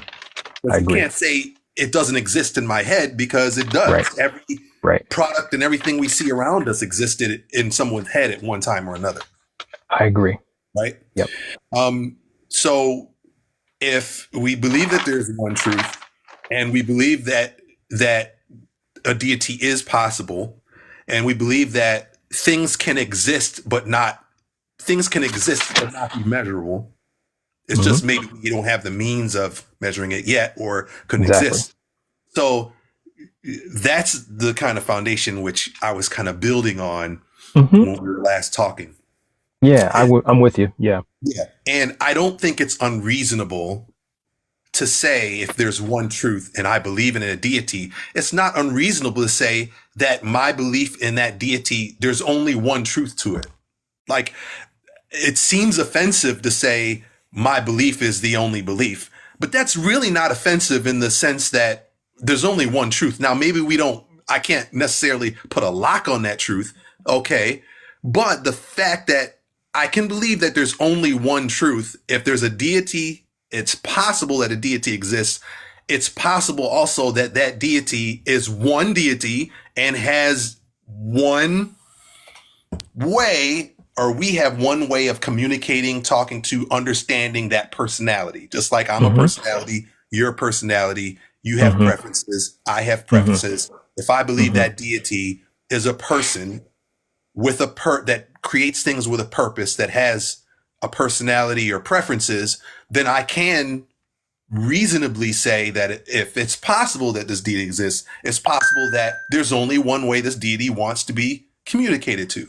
Just like I would call you Trust, and I would want you to call me Dean, that maybe that deity wants someone to call that deity by a certain name or whatever, and will respond to that name when it's called. Otherwise, it may not respond, or you may not get the results or whatever it may be. Right. So we were talking about, we kind of got through that. And then I think the last thing you had said is you wanted to talk about will and free will. And free will. Yeah. Yeah. I have that. Yeah. I have my notes and I have that circled. Yes. Yeah. We really didn't get into that. So I was like, I got some time this morning. On there. I love it. Let me talk to my man over here and maybe we'll get a little bit into that. Okay. All right. Okay. Yeah. So great. So let me start with this. No, it's all right. He coming with me. I learned. Yeah. I take notes. So let's start with this. How do you define free will? That's almost a trick question, because I know that some people don't believe in absolute free will. If that's the case, then anything you think can be done, right? Like, I'm thinking that's the concept of absolute free will, that if you really had absolute free will, there's no limits to what you could do, right? You would just do whatever. I don't believe in that. As far as from a theological standpoint, right? When we bring it into the concept of theology, when we say free will, it's a little different than what, and I think this is where atheists and believers kind of get off the tracks, like not on the same the rails, because a believer will say, "Oh, we have free will," and then the atheist will be like, "Oh, there's no such thing as free will," you know, and then they get like off, because I think we're kind of on two different tracks. Talk about free will. So we have to bring it, and normally when a Christian is speaking or a believer is speaking about free will, it's within the context of that belief or scripture, or however you want to put it. So if you're not gonna agree, or if you're not in agreement in that context, we're gonna keep butting heads, because you're gonna say free will don't exist, and I'm gonna say, well, that's God gave us free will. So we're gonna be missing. You know what I mean? So if we're in the context of belief and further a Christian belief, then my definition of free will in this sense is what God has given, but is necessary to be genuine relationship, and it's required in order for the relationship between God and man to be genuine. What I mean by that is, if I love you, if God loves us and wants us to love him back, making us love him is not genuine. So therefore, if I'm going to love you, I have to give you the ability to say, I don't want to be near you. I don't want you. I have to give that. If I don't give that, that's not really, I'm just making people, worship me or whatever, want to be in this, but it's really not genuine, because I'm making you do it. I created you to do it. And I'm not even giving you an option to say no. I'm just gonna, and a lot of times when I've spoken to other atheists, they just come out and said, yeah, that's what I want. I want God to just not to be any bad, not to be any evil, not to be any hurt. We just could all just live in this perfect place, and there would be no bad. Like, no one would have any choice. No one would choose to do bad. No one would choose to unalive people or P3DOs or, anything. It would just be great. Right. And while I love that concept, that is not a genuine relationship. It's exactly what people say. I don't want to be a robot either. And my thought is, if we did live in that, if that was an existence, and God just erased it all out of our mind, that no one can do any wrong or no one can do any bad, you don't have free will. All the options are me, God. That just no bad and no wrong or everything. So when you bring and I think it's in my mind, it's required that you have to be able to say no. And then people think, and here's the other caveat I want to put to that. If you have a God that's loving and says, I love you enough to give you my choice, do you think it hurts when the person says no? Do you think it says it hurts? It's like, say you loved a woman you met, or whoever, a significant other you met, and you can't make that person love you, right? And so you have to give them that choice, or you date them or whatever. And if they say no and reject you, that hurts. Sure. Yeah. It hurts. Yeah.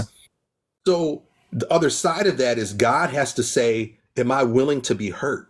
Am I willing to hurt and pain enough to create this being that I really love? But I have to respect this being enough to say they can say no to me, and they have to have this freedom. So that's the concept from which I'm saying free will is in in the context of religion or my belief or scripture, Okay. or how you want to, and Okay. that's Okay. the free will that I'm talking about. Okay. I think I understand. Let me say it back to you in summary, just so I make sure I understand. So when you say free will, you're not talking about absolute free will. For example, if I said to you, "Hey, Dean, I want to be able to sprout wings and fly like Dave the Dragon, so I can catch that fool finally." Yeah. That's not going to happen, right? Yeah, right. Because I don't have that type of free will. I can't just sprout wings or, turn into a lizard or something like that. I can't just do that just because I want to. So if it's my will, just because it's my will doesn't mean I get to do it. Okay. Right. Because that's a different train of thought of free will. That's a different type of free will. Okay. Right. You know what I'm saying? Okay. So what it sounds like then that we're talking about the free will, the context of it is actually worshiping God, the choice to worship God. Either you do or you don't. Okay. I think I understand. And when Christians say free will, that's usually what we mean. That's what you mean. You have a freedom to choose. Correct. But God a lot of times not. atheists miss that and say, no, there's no such thing as free will. And you guys are just pivoting and you're just doing this. I'm like, it's just in the context of our belief system. That's all. Okay. I understand where you're coming from. Okay. All right. Yeah. So I can take this from a couple different angles. So I'm trying to think of which way to go, which would probably be the best way to go. Well, I'll take it from this angle. Let's take your example of the jilted lover, right? The jilted significant other. We'll take that example. So I would agree, because I think I want to make a distinction here between, like I want to see if there's a distinction between what you're calling free will and choice, right? So I'll take it a couple different ways. So the first one is I'll take your example of the jilted lover. Now, if I said to this lady, this person, this person says, "Do you love me?" And this person says, "No, I don't really love you. I don't want to be. Let's just be friends." And I said to her, "All right, what if I said, if you don't love me, yeah, that's gonna hurt, and I'm gonna throw you off the bridge." Would that be free will? I mean, that's a good. You're bringing up concept of heaven and hell, right? So, yep. I don't think it's. Or is it choice? That's the distinction. Well, that's a good point. So there's a couple of things to that, and why I stay free will, right? All right. Because it's a little deeper than just. It's still a little deeper than just. Choosing God, right? It's also whether I'm going to do good or evil. Okay. Right? So now we start getting into the will part. Like there's plenty of things in us where we know we ain't supposed to do it. Okay. But heck, I'm gonna do it anyway. Yeah. You know what I'm saying? Okay. Okay. I know that. Let's say we live this every day. If you assault someone, you can get sued and go to jail. Right? Does that stop people from assaulting people? No, it doesn't. It still happens. Right. Does it keep people from assaulting people? Yeah, sometimes, but not all the time. Right? Yeah. It's like most people it would stop most people. Yeah. Right. But not everyone. Like even unaliving someone. Right. We know that you can get life in prison or get the death penalty. You know it's there. Yeah. But do you still have the means and the will to go through with it anyway? Right. You know what I mean? Right. Even though you know the punishment is there and you know that you're probably going to get caught. But you got the will to do it anyway. Yeah. You know what I mean? So I'm with you.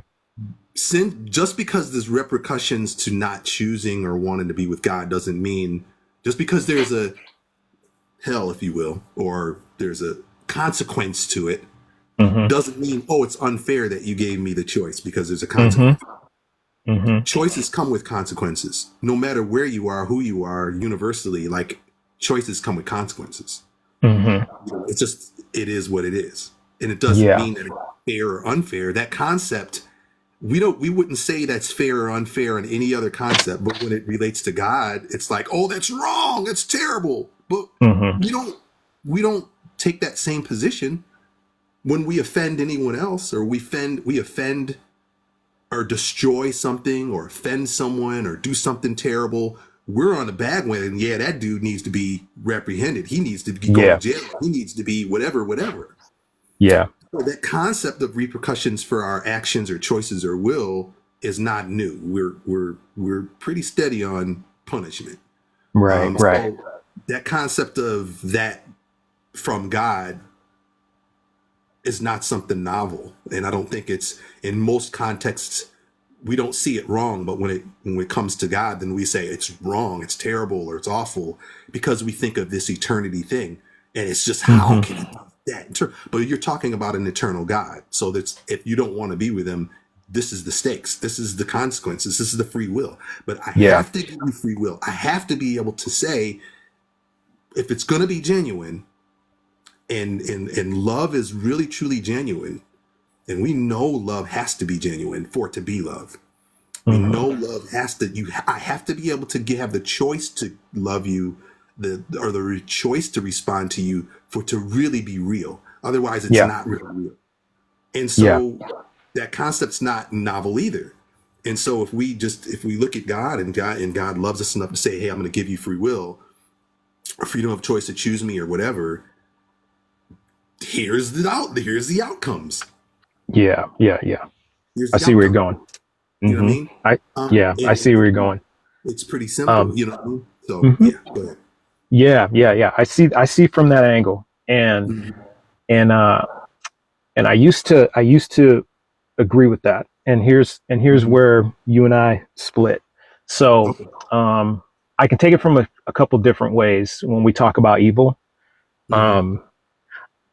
Let me take it from this angle. Let me start here, and then it'll spark more discussion, but I'll start here. So in what you're describing, I think that covers the concept of moral evils, like you said, P3DOs, unaliving, stealing, lying, etc. Right? The struggle I have with that part is that it doesn't account for natural evils, earthquakes, volcanoes, hurricanes. Part of our country just went through hurricanes and people unalived, unfortunately. So it doesn't really count for that.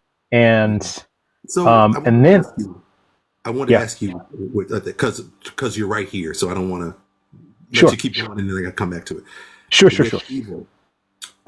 So you count evil as just anything that bad happens. So when I'm saying evil, I'm talking about intentionality. Yeah.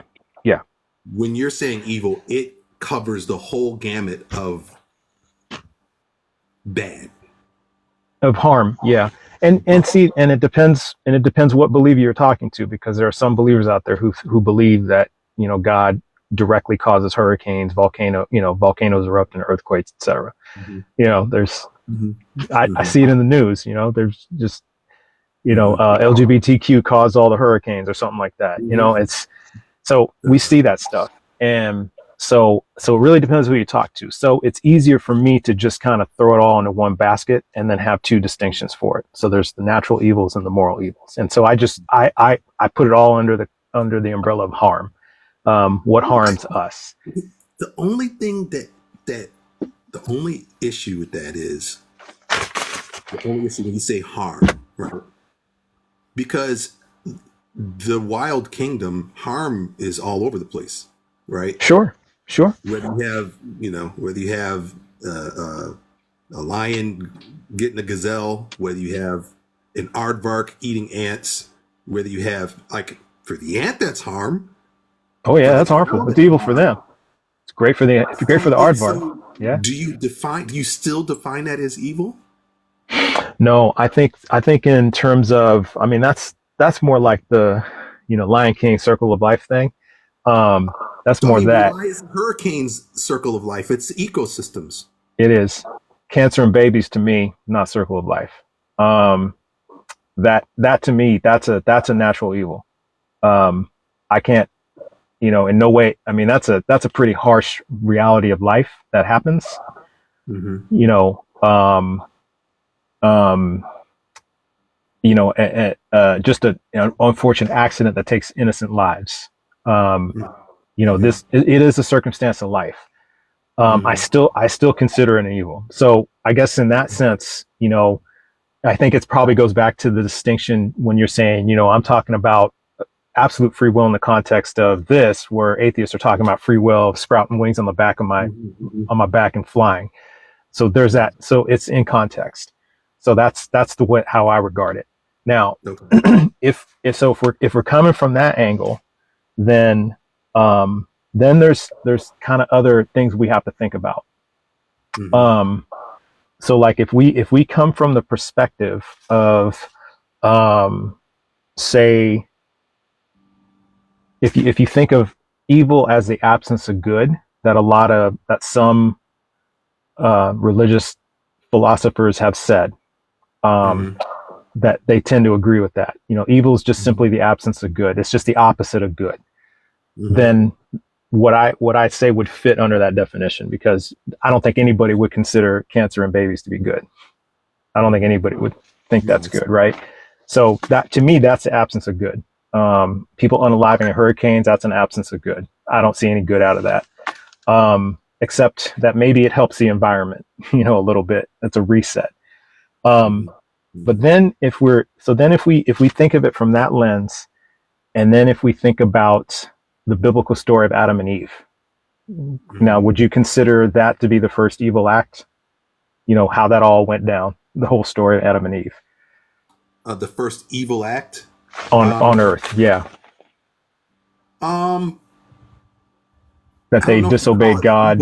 The serpent evil act versus they're exercising the will, their choice or will that they have.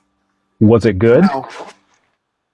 Well, if you're saying it in the if you're in the context of harm or right? Absence of good, like evil is the absence of good. Okay, when you're seeing it from that lens, was what they did good? Oh, okay. Well, and I'm not trying to trap you. I'm not trying to box you in. I think I'm just trying to prove my point. Yeah. To label it evil, it's hard to label it evil. I would say it wasn't the right choice or wasn't good. To label evil, if you're saying in the context, because you specifically listed harm. Now, yeah, it harm them. Well, I'm saying, like, did they get a disease? No. Did they drop dead and die? No. Did they harm another person? No. There was a bad consequence that resulted from it. Homie's got evicted from paradise. That's pretty harmful to me. Yeah. But I'm saying, but that was a consequence of it. Right? Yeah. That was a consequence of a choice that they made. Yeah. You know what I'm saying? Yeah. I don't know. And yeah, I see what you're saying. I would look at it from that they harm themselves. I don't know if it was evil in the sense that I'm intentionally trying to hurt someone. Okay. I'm intentionally doing something that I know is going to hurt somebody, like that I'm going to offend someone or I'm going to steal something. It was, God told me not to do it, but it looks good. And the serpent said that I was going to have this knowledge and I'm going to just go ahead and do it because, it seemed like it's going to be beneficial for me. Yeah. Like, it seemed like, it's not going to be as bad as he said it was going to be. So I don't know, in the context of saying it's evil, it brought evil. It brought a negative consequence. I'm not sure that the act or the intention behind them doing it was evil. Okay. Let me ask you this way. Was it a sin? Yeah. Okay. So does that mean that all sin is not evil? Or not all sin is evil? Sorry, I said that wrong. Not all sin is evil. Um, I guess if you could say, I mean, if you say sin is evil, then yes, it would be evil in that sense. If you say it's a sin, which I agree, it was a sin. It was disobedience to God. Okay. And I guess if you want to label it evil in that sense, then yeah, I would say. Okay. And like I said, I'm only taking it from just one perspective. So I'm not saying this is a perspective I agree with. I'm just kind of I'm kind of analyzing this from different angles. That's all I'm doing. So yeah, if you see it from that lens, evil is the absence of good. Sin is evil. What they did was a sin. So you could say what Adam and Eve did was a sin, was evil. You could say it from that perspective. You could say that, yeah. Not that it is, but you could. Yeah. And that's what some theologians will argue, that's what it was. Okay. Right? Okay. So now so then if we look at it from that perspective, the way I think about it is, then how did evil come to be from that lens? Like, how would you say evil came to be? Like, how was, like, who created evil? I guess that's what I should say from that perspective. I think evil is a consequence of free will. Okay, it's a consequence of free will. It's like one of the side effects. Like if it's a pill, it could be a side effect, right? It's free will, because the reason why I think that is because it's necessary in order, in the context of theology, if I am going to give you a real choice to obey or to be with me or not, to obey me or not, you have a real choice, not within a tube of, well, if you choose this, it's good, and then you choose that's good. If you disobey, well, you're still going to get good. A real consequence is evil, right? Okay. It means absence of God, or, not in alignment with God. Okay. Right? Okay. So I think it's necessary in order, because God's got to say, the theology is that if I'm giving you a choice to be with me or not, I'm setting this whole thing up for you, which kind of answers the question too. People want to say, well, why isn't God just present? Why doesn't he just show up? Why doesn't he just do this and do that and do this and do that? And why doesn't God just control everything and fix everything and do everything? I think my reasoning for that is that it's so you have this existence, you truly freely can choose God or not. Okay. I got you. So I'm giving you a whole environment so that you are truly have a choice to say whether you want it or not. Okay. Right? Yeah, I'm with you. And that was the other angle I was going to go. I should have started with that one. Because it was a coin flip for me. I was like, okay, I can either go this way or this way. So should have started with that one. It would have made things a lot easier. So I'll just pivot to that one because as I said, I'm just kind of looking at it from different angles. But I'll pivot to that one. So so that seems so that's another way that theologians look at it. And so the way I see it is that free will has to exist because it's kind of like you said, I created this environment, and in this environment, free will has to exist so that you will get to me. It's a mechanism for you to get to me. However, the possible side effect is you might make wrong choices, and there's going to be consequences for those wrong choices. Is that about right? Okay, got it. All right. So I did bring up the concept of natural evils. So that's the struggle for me, because with that context, it doesn't account for natural evils, number one, and then number two, God's omniscience. So if we're to agree that the concept of a God, the properties of God is all knowing, all powerful, eternal, then if he's all knowing, okay, then we have to start talking about, okay, well, like for example, God knew that I was going to be atheist. Mm-hmm. So he knew that. So if that's the case, because see, here's the thing. Because I think you said earlier, we don't choose our beliefs. Did you say that? Or was it another? It might have been another conversation. But I will say this. I don't think we choose our beliefs. Because that would, because if I ask you, hey Dean, well, I think we talked about it the last time. I do think we chatted about it last time about not choosing your belief in the regards that either you believe it or not. If the evidence or whatever is obvious, right. And so if we go from that lens, I didn't choose this belief. And then also, if God's omniscient, that means God also knew that I was going to be atheist at some point in my life, despite everything I did. So that from that lens, if God's omniscient, I didn't choose my beliefs. God knew I was going to be atheist. Now God's going to send me to hell for that? You see where I'm going with this? Yeah, I got you. So you're saying, and so to complete that out, God should have flesh it out. This is what you're saying. Probably he shouldn't have created me in the first place. Yeah. Like, why am I here? Why am I even here? Now, maybe, look, I'm 53. So the going by average life expectancy, I've got about another 25, 30 years if I'm lucky, So things, a lot can happen in 25, 30 years. So I'll grant that. It may change. It may change on my last day. It may change.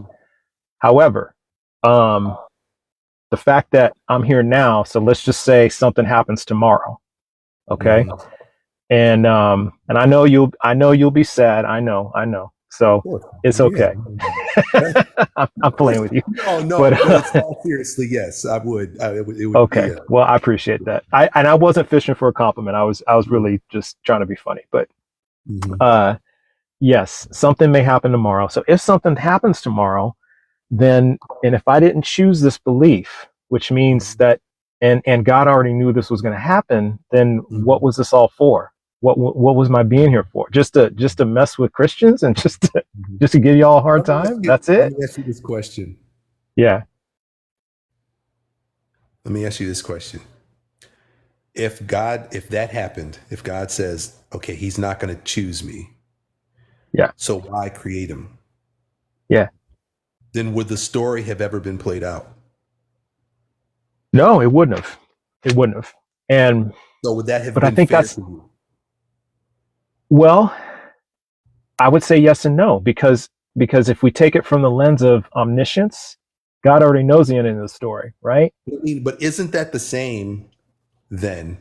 Isn't that the same as I'm just going to create people that love me? No, I don't think so. And here's why. Because would have never lived it out. You would have never lived it out. So basically he's just creating people that love him. Okay, well, here's why. Here's why it's not the same. Because I don't agree with the robot automaton thing, and I see where you're saying that. Like, if you're saying, well, that means if I only created these beings with only the capacity to love me and nothing else, then yeah, that's a robot. I hear that. Right. Yet, isn't it possible though that God could create us with the ability to just love and love each other, and but not have these other things like P3DOs and unaliving and all that? I mean, isn't it possible? Because if God's that powerful, isn't that what the garden was? Well, wait, put that in context for me. What do you mean? What do you mean?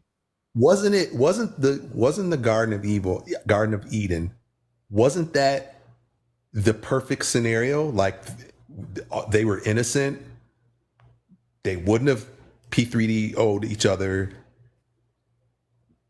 All they had was a choice of just don't do that. But the rest of it, they were innocent. Their minds were clear. They didn't know evil in the sense of what I could do. Adam could be like, I could abuse her. But that thought wasn't even in his mind because the evil as far as evil intentions, that was the whole point. That was the deception. The deception that the snake or the serpent, however you want to put it, the deception was, it was a half truth. You won't surely die when you eat that fruit. You'll become like God and you'll know good and evil. And they said, oh, there's something I don't know. Man, this fruit's going to give me more knowledge. Not realizing that the mere knowledge of evil now opens you up to the choice to do that. Okay. Options to do it. Whereas if you wouldn't have opened the door to the evil in your mind, you wouldn't have even thought about it. Okay. It was like he said, when they looked upon each other and saw that they were naked, they'd be looking at each other all the time being naked, but the innocence, the evil wasn't in there. But now when evil came, I need to cover up. That's the scenario in which we're talking about is, man, I wish God would have made it where there wasn't PD3. Yeah, there was. That was the whole concept of the garden. Just that, hey, all you got to do is just not do this. I still got to give you a choice. I have to give you that choice. Even though I'm giving you the perfect scenario, I do have to give you the choice to say whether you want to be or not, whether you want me to fully obey or not. But I'm going to set you up. I'm going to give you a great scenario. I'm going to set you up really nice.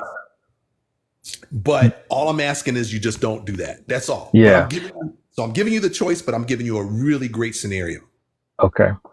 I'm smiling because, sorry, go ahead, finish. I thought you were done. Okay.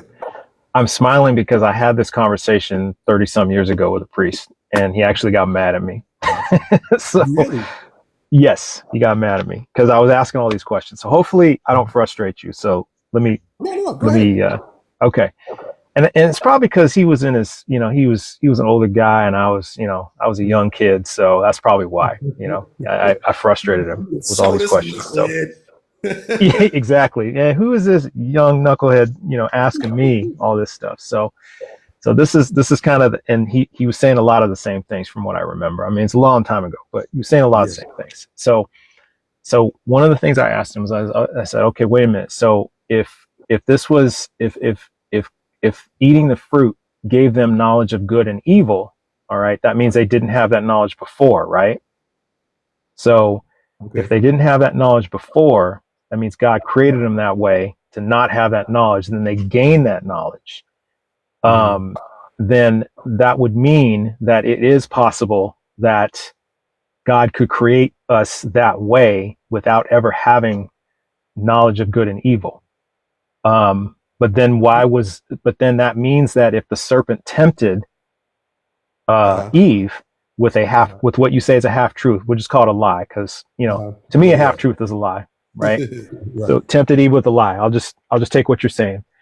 So if the serpent tempted Eve with a lie, and we've already established that lying is a sin, which means that makes that deed evil. So why would God give us ignorance of good and evil, yet place evil right, and number one, place evil right next to us, number one, and then number two, was it really the perfect place if a serpent like that was in there? So then it couldn't have been paradise. It couldn't have been a perfect place because there was something imperfect in there. There was evil in there. So it was already there.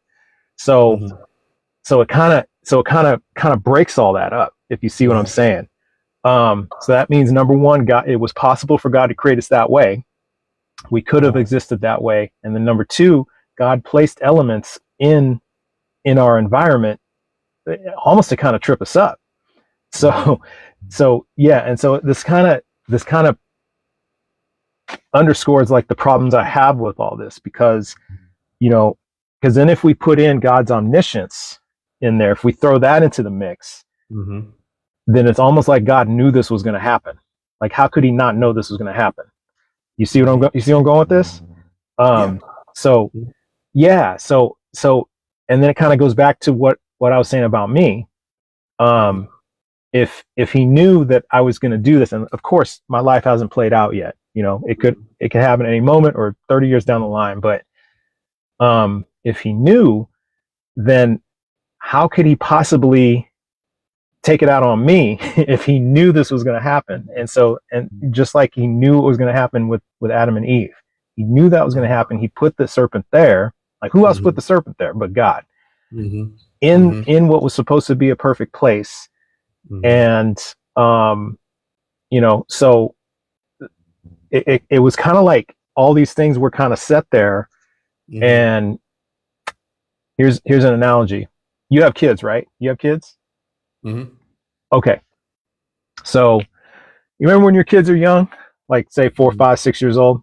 Now, if you put a plate of donuts in front of your kid and sat your kid at the table and you said, don't touch them donuts, I'll be right back. What do you think is going to happen? Oh, they're going to eat the donuts. They're going to eat the donuts. Exactly. They're going to at least take a bite. Or they're going to powder over their mouth. There's going to be fingerprints in it. They're going to touch it. They're going to lick it. You know, they're not going to just let it sit there. They're going to do it. Or you set it right in front of them. Don't eat these donuts. I'll be right back. They're going to eat it. It's just going to happen. Now, is it their fault or is it ours? I mean, I guess you could say that it's our fault in the regards of, you put it in front of them, and you know, you'd put it. If you really didn't want them to have it, you'd put them on the high shelf in the cabinet on the high shelf, right? Right. You know what I'm saying? So yeah, okay. I get that. You see what I'm saying? Now let me up the stakes a little bit. Now, just a caveat there. Yeah. How many of us are put the cookies or the donuts on the high shelf? Oh, and they still get it. They got a chair, and they got on the counter, and they climbed to the top, and they went and got it anyway. Yes, they did. They did that. They did that. Yes. Because why? I agree with you on that. It was there. It was the knowledge of knowing it's there, even though they know it's supposed to do it. It was the knowledge. I agree. I got you. I'm with you on that. If they didn't know it was there, and just, you know, and they didn't even know what the concept of a donut was, they said, just don't go up in that cabinet up there. Okay. So they didn't have no knowledge of what it was or whatever. Just don't go in the cabinet. Don't go in the cabinet. Okay. Let me reframe it then a little tiny bit so we can make it fit a little better, and not to move the goalpost, but just to make it fit a little better. Yeah. So let's say, and your kids are different ages, right? Not twins or okay. So so let's say your youngest is sitting at the table, all right, and they have no concept of what a donut is, all right, and you sit the plate of donuts right in front of your toddler child, and say, okay, baby, don't eat these. I'll be right back. Don't eat these donuts, and if you do, I'm gonna whoop you. Don't. And they know what that means, but they don't know what donut means.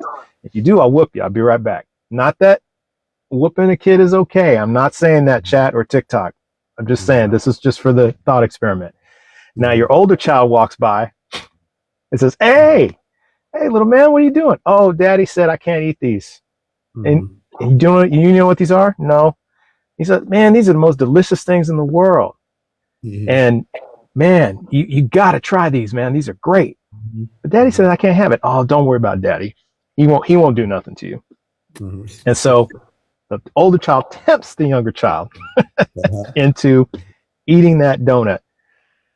Now, okay, that's the scenario. So, of course, you come back, younger child has stuff all over their mouth, and the older child's gone, right?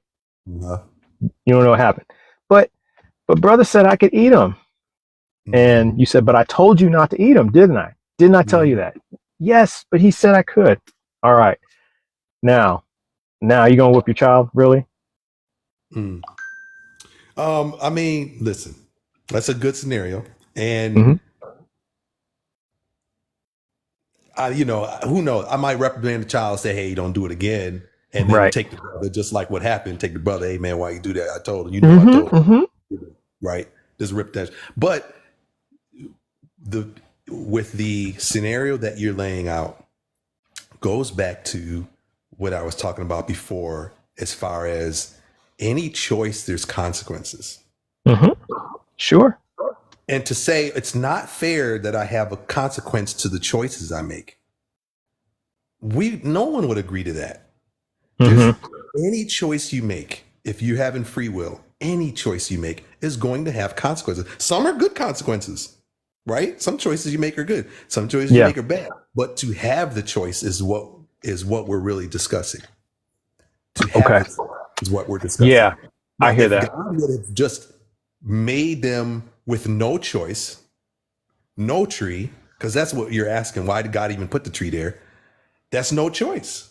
So what you're really saying is God should just have set it up where there was no choice. They just lived happily ever after with no choice, and they love God.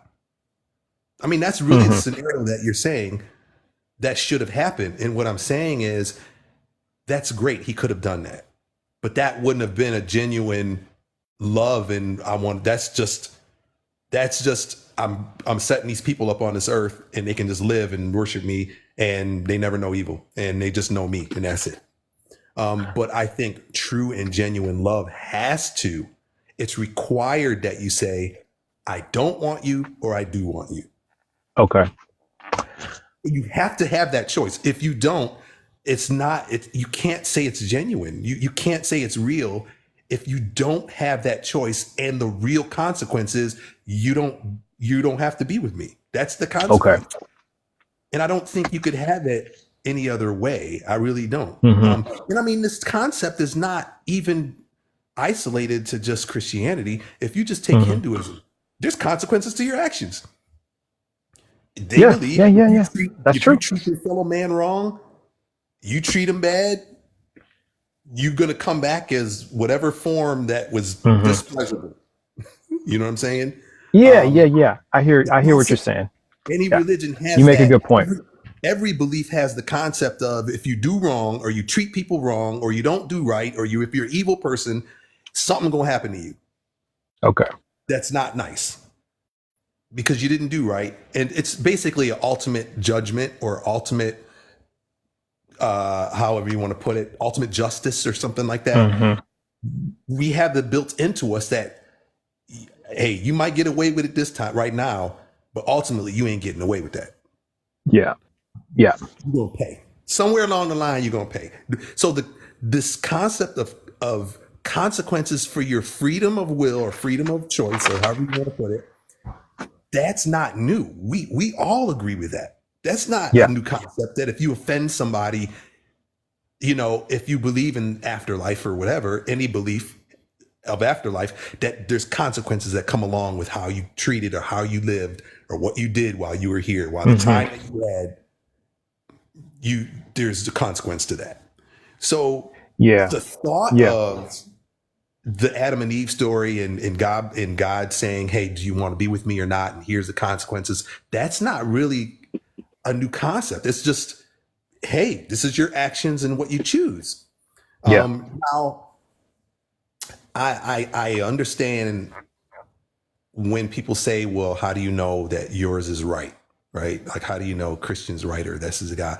And in all fairness, I can't, if, you might have someone of another belief that grew up in a different culture that has different belief than me. And obviously I grew up in a Christian household, others may grow up in a different household. And how can God judge them rightly if they grew up in that household? And then they're like, how can this? And if I believe in one truth and one God, how can that God, somebody who's innocent and grew up in that household and had that faith, how can he really be fairly judge someone on that?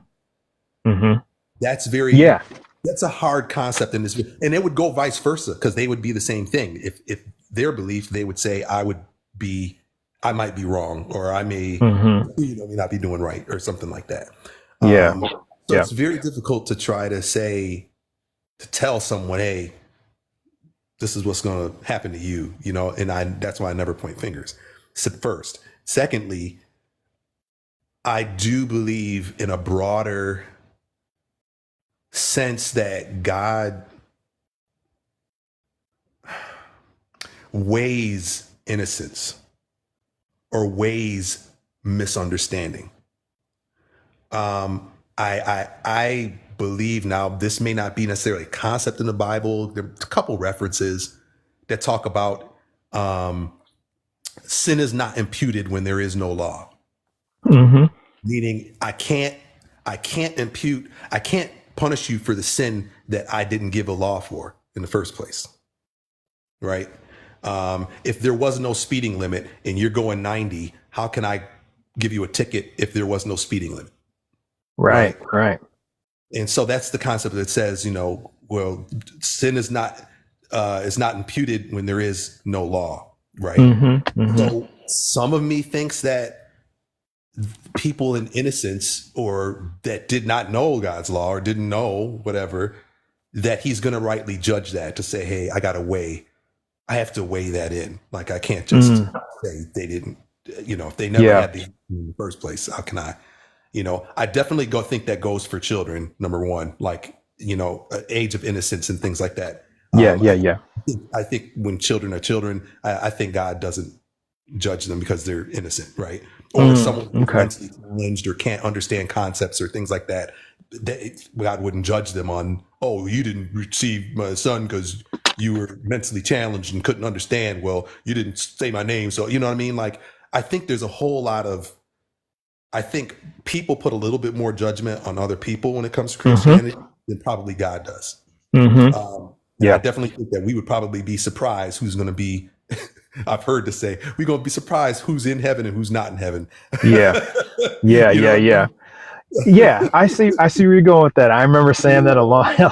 With people. Yes. We will be surprised. Yes. So I think there's judgment that God metes out in different ways. Yeah. We try to put it. I think ultimately the narrative of the Bible and Christianity is God just wanting man to know who he is. And this is what I accept. And this is what I want. This is who I am. And this is how you approach me. And this is my concept of righteousness and judgment. This is my concept of justice. This is my concept of how I deal with sinners and offenses and things like that. And I have to lay it out scripturally and by people, because the only way I can deal with people is through people, because I have to set up this environment I'm outside of in order for you to have this free, without my, pretty much mostly without my influence, so that you can really believe and have faith of who I am.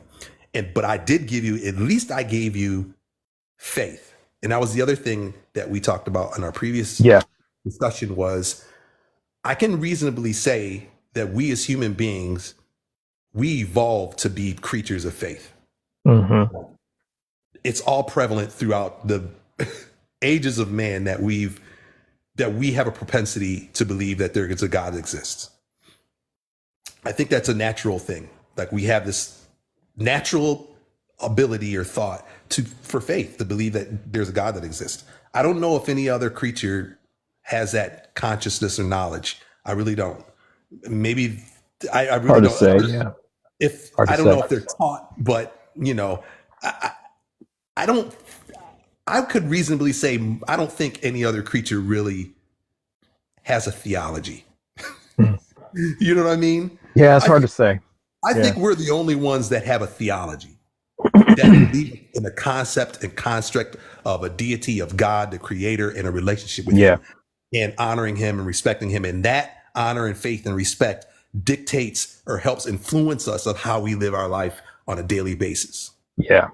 You know what I mean, I don't think another animal or apes or monkeys or lions or alligators think about, okay, when I get up today, how should I conduct myself that's pleasing to God? Like, I'm gonna go eat some fish. I'm gonna go get a gazelle. I'm gonna find a place to sleep. I'm gonna, right. Yeah, right. But we, people want to compare us to animals, but I just don't. We're way on a different level as far as when it comes to deity and faith and all that stuff.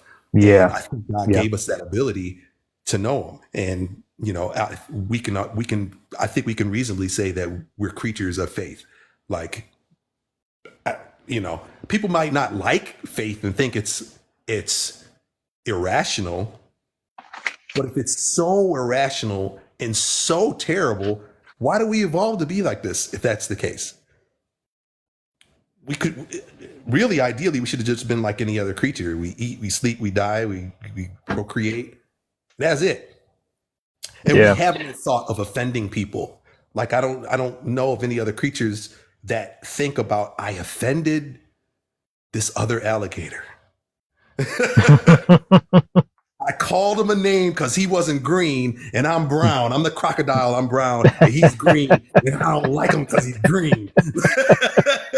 You know what I'm saying? Oh, like, that's funny. Yeah, I know what you're saying. That's funny. I don't think it's like that, but yeah. Oh man, we got this whole thing about us. You know what I'm saying? Yeah, right. Whether we want to say we have an advanced brain or whatever we want to call it, but there's this whole construct of justice and righteousness and offenses and forgiveness and like morality all together. Yeah. You know, and that's a big indicator for me of why we're here and why God exists and what this is all about. It's a big indicator for me. Okay. One more thing, and then I'll give someone else another chance. Yeah, absolutely. Because I mean, I could sit here and talk to you all day about this, but I really could. But so one more thing. So let's kind of go back to what I was saying about like my belief and where I got to where I am. And let's just say now it's, in the times we've talked, we spent quite a bit of time together. My man Sky thinks I was preaching. I'm sorry, I didn't mean to preach. You said that's what all Christians do. He was just preaching, man. He was cooking, man. He was cooking. That's all right. I let him cook. I let Dean cook. It's all good. But so sometimes you just gotta let the meal. You gotta let a brother finish the cooking the meal. Sometimes that's what you gotta do. I really, honestly, I gotta say, I really appreciate you allowing me to finish a thought and explain things clearly. Absolutely. I've been on so many lives where I get 30 seconds at best to try to explain something, and it's just like beating me down. Like, dude, just let me finish the thought. Well, you're not, and it just gets in this shouting match. And you know what I mean? It's just very, very, and some of them are just like, I can't go back there. I had one guy, I had started explaining, like, I'm serious, literally 10 seconds in, I had said, hey, you guys doing, I listened to him. He went through his whole thing. And I was like, I was listening to what you guys saying about whatever. And he was like, yeah, I can already see that you're doing such and such, and you're trying to get on, and I'm just like, no, I'm listening to what you were saying. I'm trying to explain it. No. And then he would go off in this whole story for like 2-3 minutes. And then I'd try to respond and he'd jump right back in. And I'm like, moderator, are you going to help me out here? Or and he just started going in, just being really vulgar, cussing at me, all kinds of. I was like, he's bulldogging you. Yeah, he's bulldogging you. I gotta tell you, I appreciate you for this, honestly. Well, good. I'm glad. And I try to give people a lot of leeway in explaining, because also sometimes I'll pick up certain things and I want to explore those. So I tend to want to hear people finish their thoughts. So the last thing I want to go over, just based on our talks, it's pretty safe to say that you believe in the Christian God. So let's imagine that we all unalive, and we find out that Allah is the true God. All right, let's just imagine. And of course, Allah says, you have to submit to me. Jesus is just but a prophet. So believing in the salvation of Jesus is not the right way, which means, unfortunately, Dean, you're with me. You and me are going to be downstairs. All right. Which is not entirely a bad thing, because, that'd be nice company. We'd have all eternity to talk, but it's just a matter, you just made the wrong choice. And if we go by the premise, we don't choose our beliefs, in that scenario, could you ever choose to believe in Allah? So like, what if you found out right now that Allah is a true God? Could you just choose to believe? I mean, that's a good point. I guess, no, you couldn't choose, right?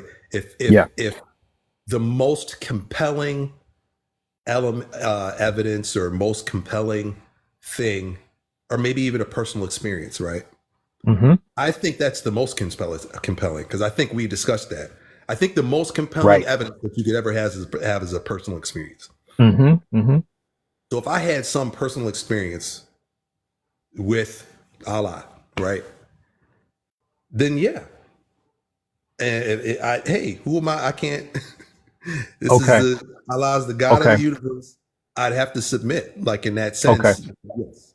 I think that's fair to say. It'd be disingenuous if I tried to say, no, I would, like, that's disingenuous. No, of Okay. course, I So, think so. okay. All right. So now let's pull that back. No personal experience. You just, you go living your happy life, and then you find out, you're coming to join me. You and me are going to be, you and we're going to be buddies downstairs. All right. In the tropics, we're going to be buddies downstairs. Now, wouldn't you feel at least a bit slighted? Like, Allah, you could have told me something. I mean, my experience, everything that I experienced, everything I said, everything I read told me this was true. And now I'm finding out this. Wouldn't you feel like, now, wouldn't you feel slighted? Wouldn't you feel like, is this really justice? Is that really a consequence? You see where I'm going with this? I think you have a good point there. I would say, yeah. I mean, yeah. You devote your life to something and it, not right. Yeah, I can understand that. I can understand. Yeah. All right. And I think you're seeing it from my perspective then. And that's what I was just trying to get at. And that's why I have problems with, free will, evil, things like that. Because if we're taking it from the perspective, we don't choose our beliefs. And if my belief simply that I didn't choose gets me a ticket to hell, just automatic pass to hell, just straight down. And I didn't choose this, to me, that's not free will. It can't be. You see where I'm going? Yeah. I see where you're going with it. With it. I think what you're saying is the evidence around you supports where you're at. Just like the evidence around you supports where you're at. Yeah. Okay. All right. And if it turns out different, just because, I misinterpreted the evidence because of my brain that I had no choice in, I didn't put this brain in my head, right? So I had no say in how my brain operates. And so it's not my choice. And then the fact that that's the consequence, to me, that doesn't seem like free will. That's not free will. Even by your definition, it's not free will. So that's a whole, and that's why I have trouble. That's why I have trouble with it. I can see what you're saying in that. You see what I'm saying? Yeah. Here's the only caveat to that. Not caveat, but like evidence. When we say evidence, right? I'm presented with the same as you are. So when you say physical evidence, right? Because we talked about what's the definition, or what do we say is evidence, right? Yeah. What do we define as evidence, right? And we kind of define that as something that some physical attribute that's repeatable, measurable, and all that stuff, right? That's kind of what we defined it. We set that the standard of evidence. It's like, hey, something that we can measure, see, repeatable, test, quantifiable. Hey, this God did this, right? Right. I don't have that. Right? You don't have that. So we're kind of on the same plane, right? Kind of, yeah. In a lot of ways. Does it come to a choice then? I'm choosing to believe God exists. I don't think so. Even though we both are in the same plane of we don't have the evidence of what we're talking about, but yet I choose to believe that, or I've chosen, hey, I've read scripture or whatever it is. I've heard testimony. I've heard people on the other side go to the other side and come back and say, yo, this thing is real. I saw it. I tested it. I heard it. I felt it. Yeah. I saw that in DMs. Yeah. Oh yeah, right. I'm talking DM. Yeah. Right. Because honestly, that would probably be the most compelling evidence in my opinion, or not as evidence, but most compelling story, or most compelling testimonial that someone could give is I'm gonna go. I went to the other side. I came back, and there's documented that I did unalive on the operating table. I unalived in the ambulance. The text said my flatlined. I was out for 30 minutes and I came back. So I know I passed away. That's not even, that's the physical. Like we know that I passed away. And then I wasn't a believer. So I wasn't Christian. I did not believe this, but yet I saw the living God. I felt the most unimaginable love that you could ever feel. And I saw the most unimaginable colors that don't even exist in our world. And I knew that it was the truth, and I knew who it was, and I knew it was God. I knew, and they spoke to me and then to have thousands of stories like that pretty much line up the same, even of people of different places, different faiths, non-believers, some believers, all of that, to give you pretty much the same story. I saw my body on the table. I went through a tunnel of light. I experienced this being of love. I saw this whole plane of colors. I spoke to this and spoke directly to me. I saw my life before me. I knew that this was God. Like, that's okay. That's not evidence as far as physical evidence, but it does boil down to, do I believe this person or not? And if I believe him, so it's, I don't know.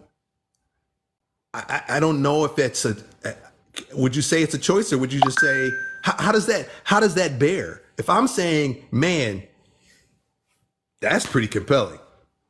I think you make a great point. I think, like, just the same token, like, for those people, it's not a choice because they saw what they saw. They experienced what they experienced, right? To them, it can't be anything but. So I would say for them specifically, it's not a choice. And I'd say for you specifically, it's not a choice either, because again, that's how your brain is configured and wired, that when you see this, it tells you, yeah, I believe this. When I see this, when I see the same evidence, my brain is wired to say, I need more. I'm skeptical. You see where I'm going with this? So it's just the way we're wired. And again, so I can't choose to believe that any more than you could choose to not believe in God. I mean, wouldn't that go against every fiber of your being? Like, it just would not feel right if you just like, if I said, well, Dean, just choose not to believe in God. It's that easy. Just choose. You couldn't do it. Yeah, you couldn't. Could you? You couldn't. It would take a lot for you to do that. Right. Like what we've discussed. Yeah. So and I think that's where I'm coming from. So, I think that's where we're at. Yeah. You're right. I mean, I get what you're saying, and I think last time we chatted, I think and I'm still praying for you that you get a personal experience where that choice becomes not a choice for you. Okay. Well, my mom prays for me every day, and I think you're about the seventh one this week who's prayed for me every day. Yeah, you told me. Yeah, I think she's at church right now, actually. Oh, really? Yeah, wow. She goes every day. So yeah. So I welcome it. I love it. Yeah. So I appreciate it because I know it comes from a good place. So that how can I knock that? I can't knock that. Yeah. All right, well, Dean. Hey, man, enjoy your Saturday, man. Enjoy your Saturday, sir. It's always great talking to you. So come back for round 4. And hey, congrats on, aren't you doing a CPA? I got my certified mediator. I got my mediator certification. It's like conflict resolution. Okay. Because I know you've been posting that you've been working on that, right? No, that wasn't me. I just announced it yesterday, though. Okay. So maybe it might be another person. Yeah, not CPA. It's for conflict resolution. Because of course, I seem to have a natural talent for it. That's what people say. Yeah, man. Yeah, good. Yeah. So, okay, but yeah, man, come back for round 4. I don't know what we'll talk about in round 4. We'll find something to talk about, but this was good. This was a good conversation. There's plenty to talk about, man. And before you go, everybody who's in here, follow Dean. Dean has his own. Yeah, man. Throw Dean some follows, man. He deserves them just like I do. So he's a good guy and he's got good content. And yeah, next time you're on live, I'll I'll come through and say hi. Okay. Yeah. Hey, Right those on. books I sent you, maybe check one or two of them Okay. out, man. I'll add them to the list. I got a long list, so no promises I'll do? get to it soon, Okay. but yeah, Got you. I'll check them out though. All right, man. All right, man. Take it easy. Yep. Take Peace. care. All right. Good talk. Good talk with Dean. So, all right. Okay. I'm meeting a friend for coffee in 15 minutes, so I'm going to go, but thank you all for chilling with me. Sorry I couldn't get to the guests who were in the queue. But follow me, and when you see me on, come back in and get in the queue.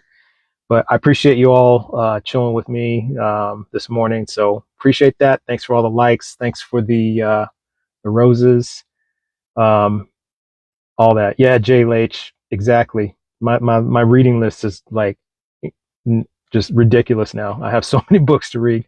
Just people recommending things that do that. Jesus, come follow me. Thank you. Love you too. So I appreciate y'all hanging with me. But yeah, if you want to get a notification when I'll be back, please follow me. And also, you can go on my profile. I've got a link tree to my Discord. I just started an Instagram account. And I'm just reposting some of the videos I have here. I'm just getting it started. So you can check me out there. You can check me out on YouTube. I've got longer videos of my conversations. If you want to sit through all that. But you can do that. And, so plenty of ways to check out my content and follow me. But I appreciate you all hanging with me. So I'll see y'all later. Enjoy your Saturday. Have a great one. Bye.